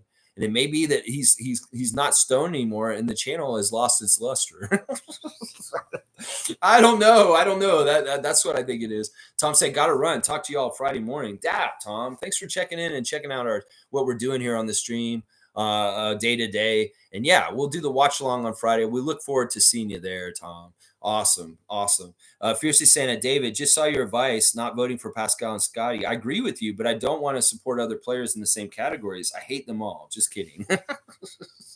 I gotta love that, Fiercey. I gotta give you a dog. Even so, in some ways, yeah, it's not very benevolent, but I like it. Seymour saying true. Nameless is missing in action. I don't know where my Italiano teacher went. I don't know where he went. It's sad in some ways, but listen, I can't. It's really just you guys want to be here. You want to be here. Be here. You don't want to be here. You don't want to be here. I can't do anything about that. I'm blessed that I get around 30 to 40 people every day, and that's awesome. I'll take that. And a lot of people watch me later because they can't watch me now. So it's all good either way. And like I said, this is a home you can always come home to. I don't care what it is. If you're in good standing, I haven't struck you out and kicked you out for good. You can come back and leave as you wish. It's no problem with me. I love all y'all. And I would just be happy to welcome all y'all back. Everybody we mentioned today, Raymond, Tom Duke, everybody's welcome to come back. Let's see. Milbester saying, Jillian, it's every 24 hours, but I voted yesterday for my first vote. I did the ballot in the afternoon. Only have 5 hours before I can vote again. See, that's what I was explaining. Milbester saying it too. Randall and RJ were going to be on my second ballot. Don't worry. All right, good. Support your guys, Knicks fan. Support your guys for sure. Fiercely saying at Jillian, depends on the date due to my daughter's school and basketball logistics. But when I checked late October, almost all sold out via Ticketmaster. Lots of resale left. Way too expensive. Well, let's see how they do. This could change. Trust me, Fiercely. Getting tickets to the Raptors game could change very quickly depending on how they do. Not that I want them to do well, but in some ways also even closer to the games, the ticket prices fluctuate and go down closer to the game. So some people have hot pie in the sky kind of high prices they think that they can get, and that's not realistic. So I would check closer, but of course you want to plan around your daughter's stuff and make sure it's in the right window. Trevor's saying we have a contract for tickets, so we get them cheaper. Okay, so you do probably get group sales. That's good. That's good. Seymour's saying Rideau. I think that is the city on the other side. Rideau. I think that's where I went to. And I was just confused. I think that I was a little kid when I went, and I was like, "Oh, that I'm going to Quebec." And they said, "Yeah, this is a city in Quebec." So I said, "Oh, it's Quebec City, Rideau, or is it Gatineau?" It's Gatineau. Okay, it's Gatineau. That makes more sense. Milbester saying only reason I voted for Butler is because I always enjoyed him as a player. Still having a good season for Miami, and as a Florida guy, I needed a Heat player to vote in aside from the Knicks. Yeah, I endorse Jimmy Buckets to be an all-star for sure. He's a great player and best friends with Kyle Lowry. I have no problem with Jimmy Butler. I have a lot of respect and love for that man. And yeah, that's a great choice. David saying it's Gatineau. Okay. I'm not sure. I think it's whatever city is across from Ottawa I went to. Mabester saying Tatum I voted because he took the game against another leap and he's scary to play against. Yeah, screw that guy. I don't give him that much respect. Milbester, I'm sorry. I really don't. I think he's a fake, and he hasn't won anything, just like Joel. Fiercely saying that Seymour, fun guy is here. Tom is on mini break. Ahmed only coming to beat my butt at trivia. Fiercely, I'm going to give you another dunk because that's funny. That's the status report right there. And we don't know where Logical is, unfortunately. Seymour saying, if Raptors ever picked a Florida Gator, how would you feel about it? Yeah, I've thought about this, Seymour. This is a great question. You know, who are the Florida Gators that are prominent right now in the league? Like back in the day, it was like Jason Williams and Mike Miller.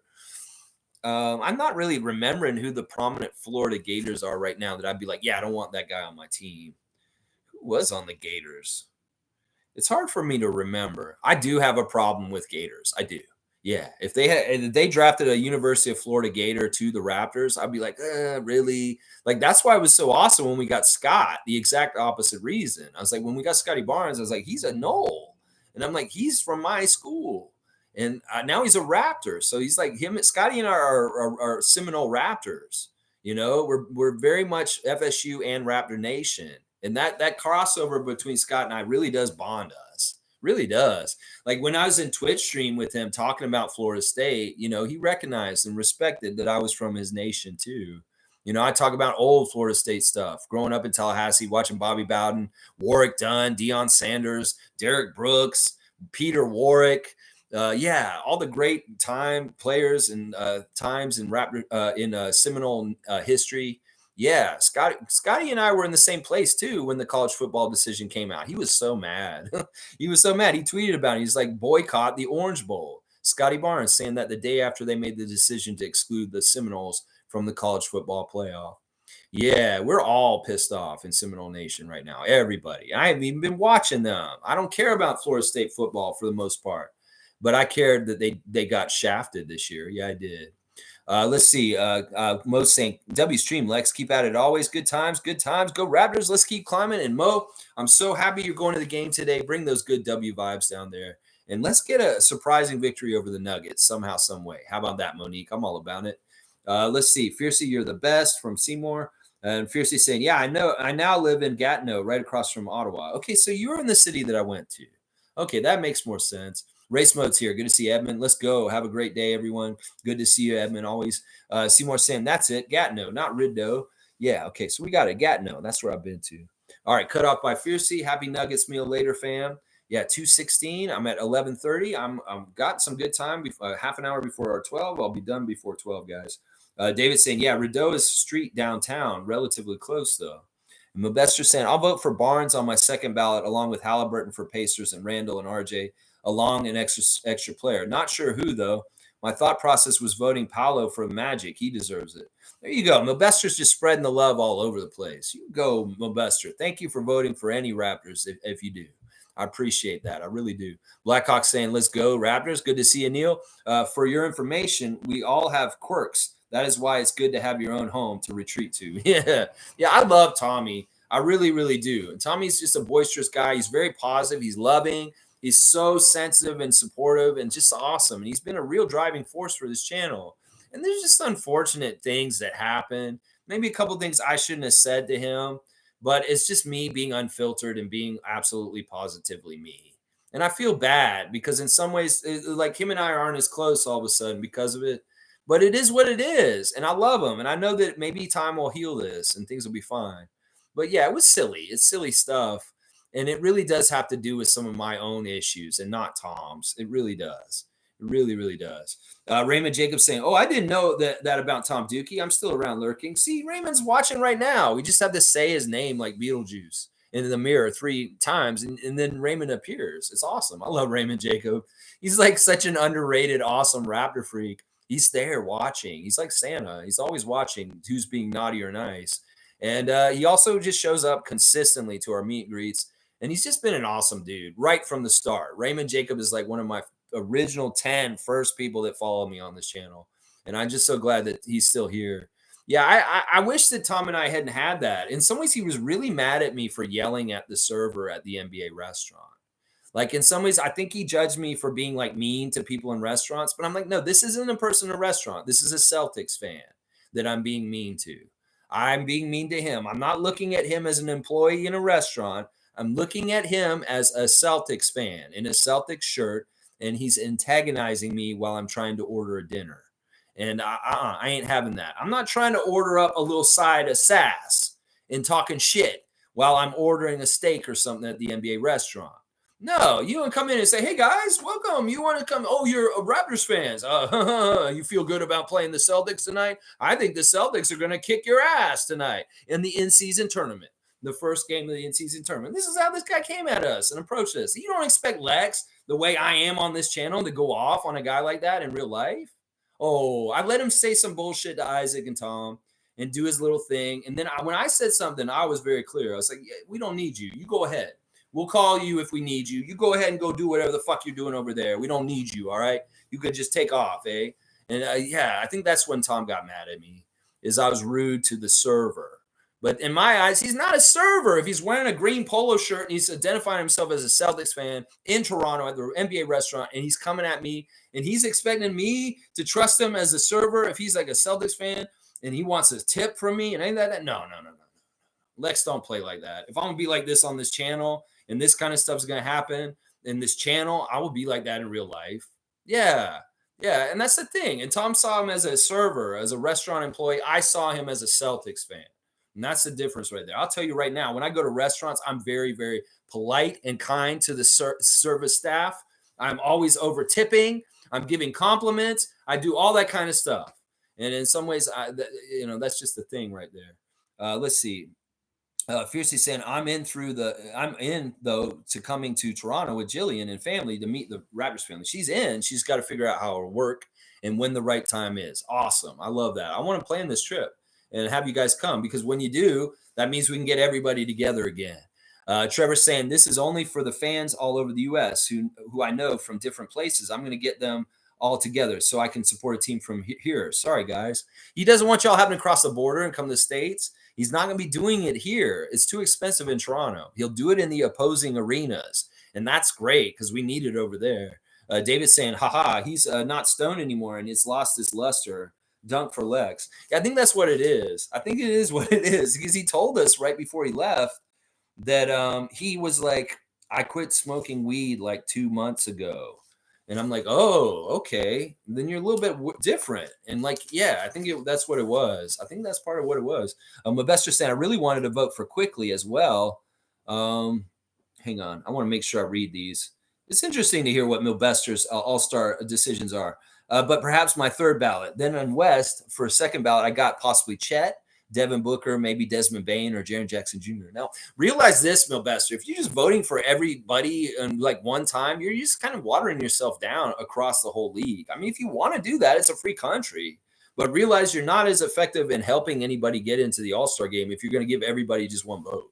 I mean, I just say that. I mean, do however you want. Big up to Raymond Jacob, the GOAT. That's right. Raymond Jacob is a GOAT, bro. On this channel, Raymond has always been a badass, and he's getting another dunk just for popping in all of a sudden.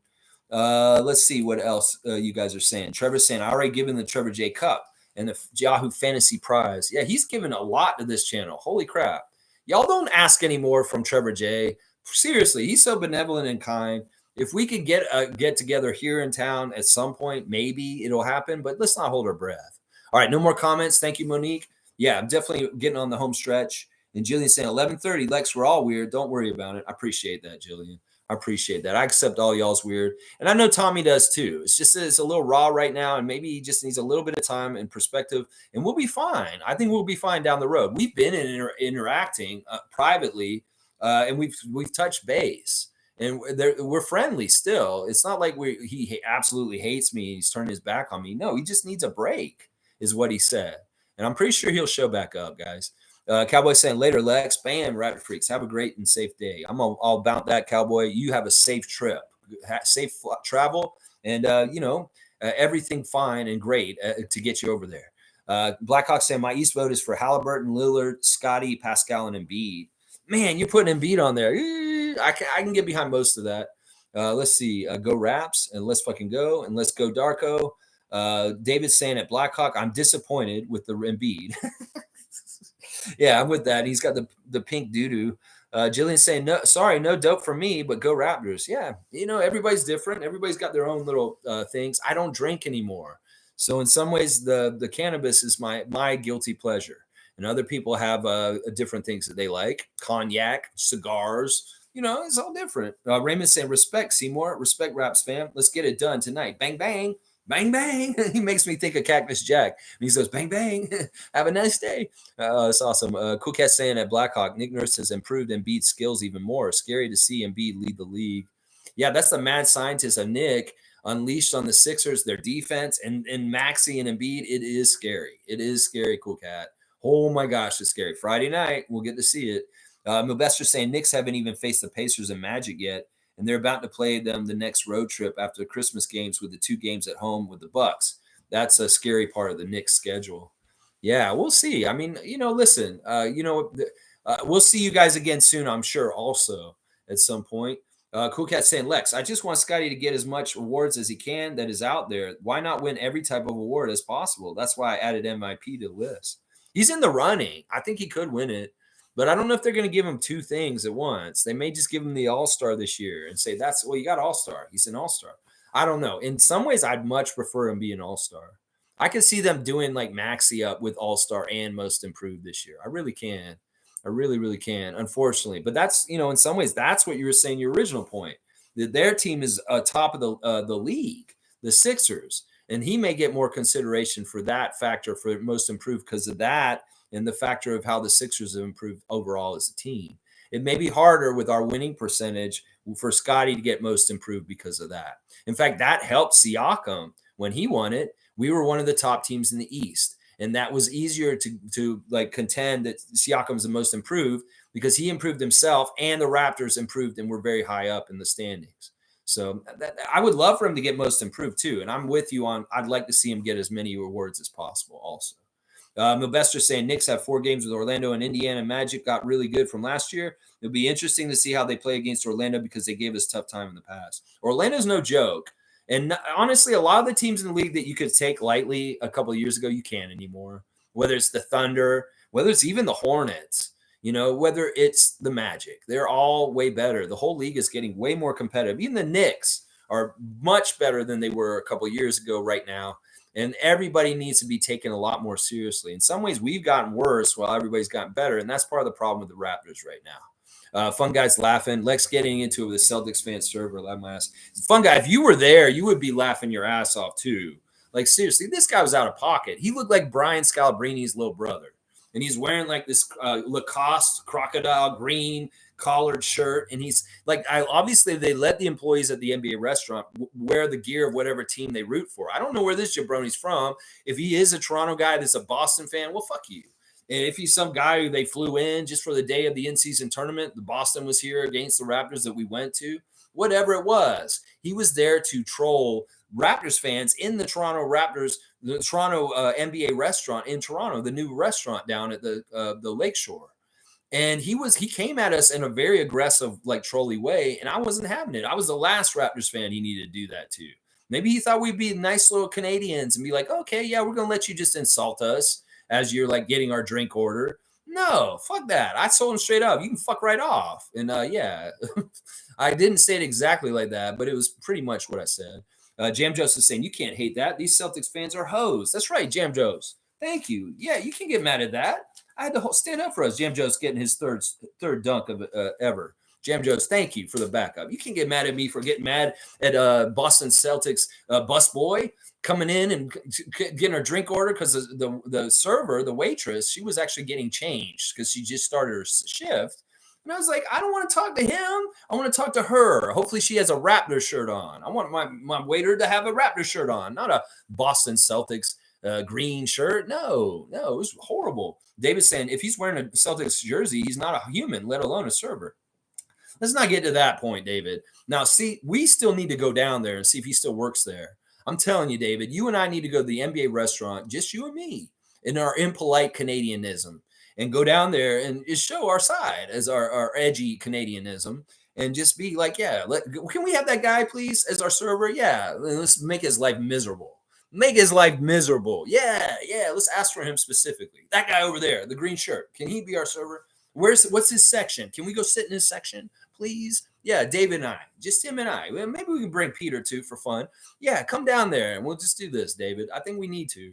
Milbester saying, forgot to mention Embiid and Maxey as well. I have to fit them in my belt. No, don't.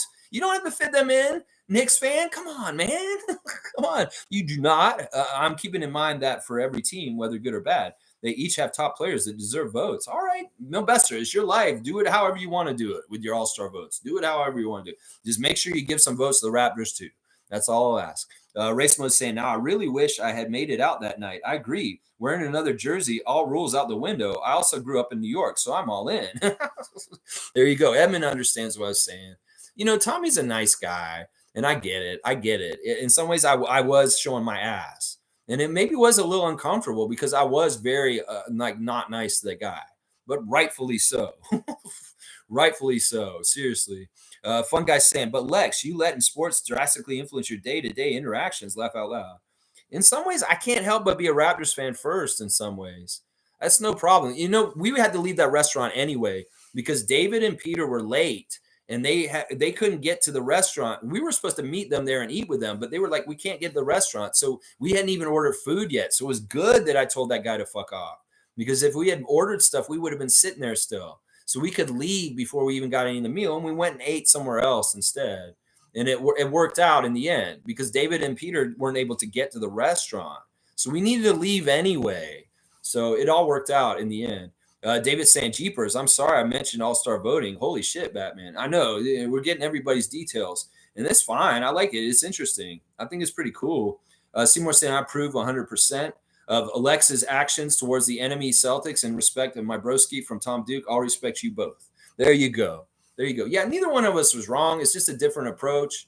I was just the audacity. We're in Toronto, man, and we're playing our first ever in-season tournament game against the Celtics tonight. And I got to go through this kind of bullshit. Seriously. That's how I was. Blackhawk saying, cool cat. Nick Nurse has not improved Embiid. Embiid was already good. He naturally improved where he left off. Nick Nurse is just reaping the reward of a better team. I think that there's some truth to this too. I think there is some stuff he's doing better with Embiid than Doc did, obviously. But in some ways, the trajectory of Embiid was already going towards this. I think Nick gets more out of him. He does than Doc did. But in some ways, like Blackhawk's saying, yeah, Embiid was already on this path. Race was saying, Tom Duke, Doc Duke. We love you, Tom Duke. You're saying it 3 times because you're hoping he'll come out of the woodwork too. Yeah, it's not going to happen right now. I've seen Tommy's very happy. He's spending a lot of time with his family right now on Facebook. I can see it. And I know Tommy's in a good place. In some ways, he just needs a break. I mean, he was going hard with his channel as far as helping me with it and being here every single day. And at some point, you just get exhausted. I know being in the middle of it myself and doing this every morning, it's a huge responsibility.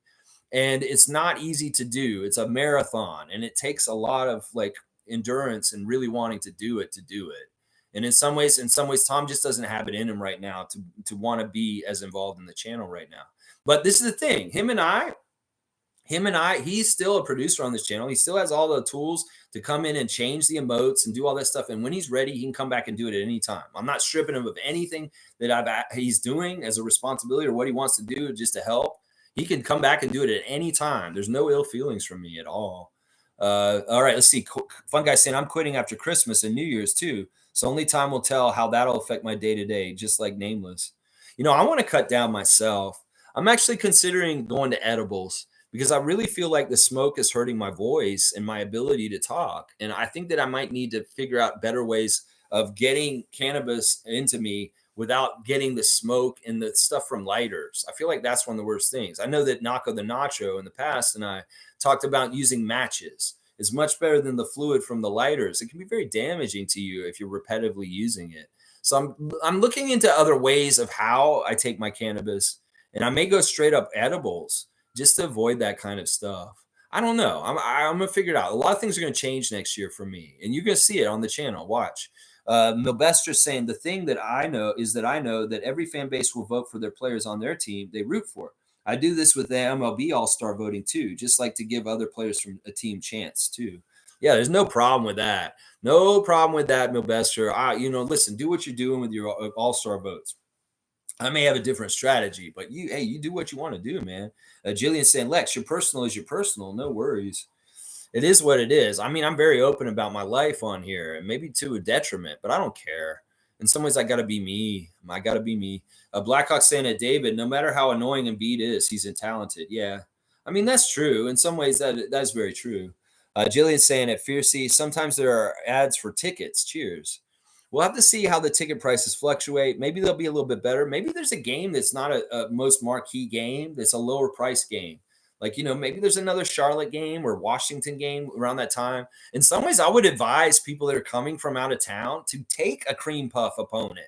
You'll have more fun at the game if the Raptors win. You come to the city, like that was part of it too. Tom's been to the city twice now. He's gone to 3 games, and all 3 of those games were losses. And I hate that. I wanted him to come to a game where they win. And in some ways, you might want to pick an easier opponent this year with this Raptors edition. Then pick an easy game. That's usually a cheaper ticket too. So I would look at that, and don't worry about who you're playing. Just come to go to a game is what I would say. David's saying, yeah, that guy hits the ground like I've never seen before, and so often too. Maybe an Oscar. By bashing Embiid every day. I love it. Trevor's saying we have our name, Dot Raptors. That's who we are. We're going to have a Facebook page coming out very soon and an Instagram. Okay, he's got to force the Dot Raptors group. All right, I'm gonna find out about this. And Blackhawk's saying there is such a thing as impolite Canadianism. Laugh out loud. I know it's a stereotype that we're all just nice and pushovers. That's not totally true. That is not totally true. And David is the living embodiment of that. All right, 11:45. It's now 11:50. I'm right at the end here. Racimo's saying NBA restaurant. When? Let's go. You want to go too, Edmund? Yeah, I'm all about this. Maybe that's where we should have the Raptor Free get together at the NBA restaurant. We can maybe do it at that locale next time. Yeah, it's got really good access. It's very accessible. I know that. We could do that for certain people. We can get in there. It's like a very accessible location. It's actually really nice. So maybe we can make that be the next spot. Although I really did enjoy the Real Jerk. That was a really good spot to do it too. Cool Cat saying we have to be patient with Scotty's constant aggression. It is his first time as a number one option his entire basketball career. It will take time for the mindset to be automatic. Pass first is his nature. Yeah, I think this is true, but in some ways he's making leaps and bounds really quickly. And it's not that we can be patient, but be delighted by how quickly it happens still, but don't expect it. I think that's the way to look at it. Fun guy saying, I remember Tom saying it's 6 a.m. for the stream too, right? Which is early. I can see him wanting more sleep. Yeah, that's the other thing. He's on the West Coast. He's coming in at 6:30 a.m. That's an even more task, and he's doing it before work. Yeah, he was such a dedicated, amazing help to this channel, and so such a saint. And I can get mad at him for deciding that he didn't want to do it for a while right now. And if he ever does come back and do it again, it'll be sad. But I mean, it's his life, and I have to allow him to do whatever he wants. It's not like, I'm his boss and I'm gonna say you better get to work on the next thing. No, it's not like that. He's my buddy. I love him, and whatever he can do to help, I appreciate. But if he can't and he doesn't want to do it, that's his right too. I can't get mad at that. Can't get mad at that. Wayne's saying most of the teams that have improved have been at it for years. They're due. Has Embiid been called for flopping yet? Boucher has. Trent has. How come none for Joel? Rules to manipulate teams. I don't know. I haven't paid a close enough attention to them. It seems like he was part of the reason why they made that rule. So he should be getting flopping calls. Maybe Nick's taught him not to do it. I don't know. I don't pay enough attention to the Sixers to know for sure if he's gotten a flopping call yet. Investor saying I'm going to do a Knicks ballot anyway and can add Brunson, Randall, RJ quickly, and Hartenstein some votes. There you go. That's right. Support your team, Investor, and throw a bone to Scotty Barnes just a little bit too. Guardian saying we want Scotty in the All-Star game. They only vote Scotty in the front court. Leave the other spots empty. Guardian Transit's another one saying just vote for Scott, nobody else. Blackhawk saying absolutely, Cool Cat. Scotty will be even more lethal next season. Yeah, they've got big plans for him this offseason, his training and upgrading and making him even better, having even more of a leap again for his fourth season coming up next year. Let's see. Jillian saying, you know what? You're still so upset about this, Tom guy, that I hope you got it out of your system. I'm sad about it because honestly, he's been a big keystone and awesome person and a pillar of strength in our community, the Raptor Free community. So it's been a little bit of a void without having him here in some ways. He's the emoji master. There's all signs of stuff that Tom contributes to this channel that we miss. And it is what it is. And hopefully Tom will come back at some point, even if just to visit and for a little bit or just to say hi. We'll have to see. We'll have to see. NBA Quick Takes is back. Enough respect to Lex and the Raptor Streaks. And respect to you, Quick Takes. I hope you're enjoying playing in the Yahoo Fantasy League. I don't see you doing very well right now. But I respect to you, man. I hope you've been doing well, my man. And I see that you put out some clips recently. I hadn't seen you do stuff lately, but I know I see you put something out recently. That's good. Blackhawks saying leaving the sports open spots open doesn't guarantee Scotty Barnes the All Star. The fan base has to be united to push Scotty. It is hard to be united with so much negativity around the team. I think that in some ways, though, Scotty has universal appeal and popularity. There's not many Raptors fans that don't like Scotty, and there's a lot of NBA fans that do actually really like him. So we'll have to see. Blackhawks saying Boucher didn't flop. The ref was trying to rig the game. Yeah, that was messed up. He just ran into a Clint Capella screen and he fell over. That's not a flop. Fiercey's got the emotes on blast. Those are the ones Tom set up. Jakob, Spicy, Scotty, OG, Dennis, Grady, Precious, Gary, Darko, Raptor, me, and Mo. That's right. Guardian saying Scotty is a top player, even though Raps are not doing well as a team. Make your vote count. That's right. That's right. That's that. You know, if LaMelo Ball can be on the All-Star team the last couple of years, Scotty Barnes can be on the All-Star team this year. Jillian saying can't deny that cannabis does stink on people. Sorry. You know, it's something that's been a part of my life for a long, long, long time. It's been very helpful. There's a lot of different things that it's done for me that have been supremely helpful. But yeah, I know some people don't like the smell. And in some ways, it is what it is. It's a personal thing. Let's see. Wayne saying the older one gets is the opportunity to leave certain things behind, which do not facilitate healthy living. Started weed at 14. At 63, now I hardly smoke at all. Always been active better as you age. I completely agree with Wayne on this. Every birthday, I give myself a upgrade health wise, and this year it's been more working out and getting stronger. This year, I've moved out of toxic environments to help myself. I've quit cigarettes in the last few years to help myself be healthier. I quit drinking 13 years ago to help myself get healthier. So every year, I like to do what Wayne's saying. I make an improvement in my life that will help me health wise. And next year, it's going to be moving to the country and living out in the nature in the forest, so that I get more better air like oxygen, and just more peace and quiet, and more land to grow my own food and do stuff like that. That's the next stage of doing something for myself and my health, is to get out there and grow my own food and live in the country and have a more healthier lifestyle, away from all the smog from this very busy street right out front of my window that has cars at a stoplight all day long. There's cars out in front of my house honking and just blowing their exhaust right into my window. And then you got a bus stop immediately right out my window too. So there's TTC buses that wait right outside my window here at this apartment. And so, you know, I just want to get cleaner air. I want to get a cleaner life. And that's going the country at this point. And I just grateful that I can go do that. Grateful that I can go do that. Let's see. Fun guy saying, yes, Jillian, please stay away from that stuff. Yeah. That's a say no to drugs, a speech right there. Quick Take saying, had some issues with the channel on your back. Okay, so that's what happened. You had some issues with the channel and you had to fight to get it back. And that's why you're finally back with doing content. Oh, I'm glad you're back, Quick Takes. Much respect and love. And I'm glad you returned to the channel here too. We missed you, man. Not really understanding the setup on the fantasy. Yeah, it's all good, man. In some ways, it's like, it's a weird setup. I'm not totally happy with the way we set it up either. It's very much a trial, and we'll see how we do it next year to improve it. So I hope that, you know, maybe you get into it and figure it out a little bit. But honestly, I don't think you've won yet this year. So it's a little tough. Fun guy saying it's been amazing doing it for years. And at some point, weed is a detriment like everything else. Health, motivation, mental clarity. It's meant to be stopped at some point, not like cigarettes. I think that's true to a degree. I think that's true to a degree. I mean, for me, I sometimes employ something like the 420 rule, or I really do start to treat it like a cognac or a nightcap. It's kind of like you don't smoke it all during the day at all. And then at the end of the night, you just have a little something, like somebody would want a glass of wine. You just have a little joint and then you go to bed and that's it. You know, in some ways, I want to cut down to that kind of level, or even like do different ways of getting it instead of like, I really feel like the part of it is the problem is smoking with a lighter. And getting the butane from the lighter is the bad part. Julia saying at Cool Cat, Scotty Barnes' entire basketball career, laugh out loud, just 3 years. Cheers. You're right. It's a lot of pressure though.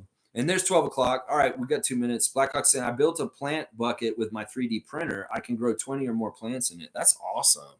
More power to you, Neil, on that. And Mobester's saying Nets in play-in tournament based on current East standings, but knowing the Knicks have 4 games against Brooklyn, it helps them knowing they can recover if losing to Indiana and Orlando a lot. And Knicks haven't even played the Sixers yet.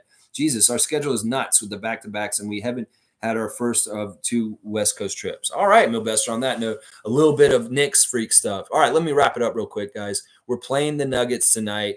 Their injuries are as such. There is a probable for Aaron Gordon. He should play. Jay Huff and Vlatko Kankar are out. For our side, it's just Koloko. He's the only one missing. The referees are not that great. The crew chief is James Capers Jr. He's not our friend. Justin Van Dyne is the middle ref. He's okay. And then Sayesh Mehta, the enemy of Dylan Brooks, is the third ref. He is not our friend either. So it's not the best ref crew, guys, just so you know, going into this game. 905 had a great game last night against Sioux Falls Skyforce, routing them 129 to 110. My 5 stars are Kevin O'Banner, Jonte Porter, Marquise Noel, Justice Winslow, and Kobe Simmons. I would do the Raptors Instagram check, but I'm late, and there's not really that much that's on there that's interesting. So I won't even do that today. The Raptors are ranked at 22 on the ESPN Power Rankings this morning, up from 23. So we rose 1 spot on the ESPN Power Rankings from last week. So there you go. There's everything you need to know, Raptors land. Let's go, Raptors. Let's beat the Nuggets tonight somehow, some way. Respect the game is what I would say to y'all, Raptors. If there's a key to the victory tonight, it's respect the game. Respect that you're playing the Nuggets and come correctly.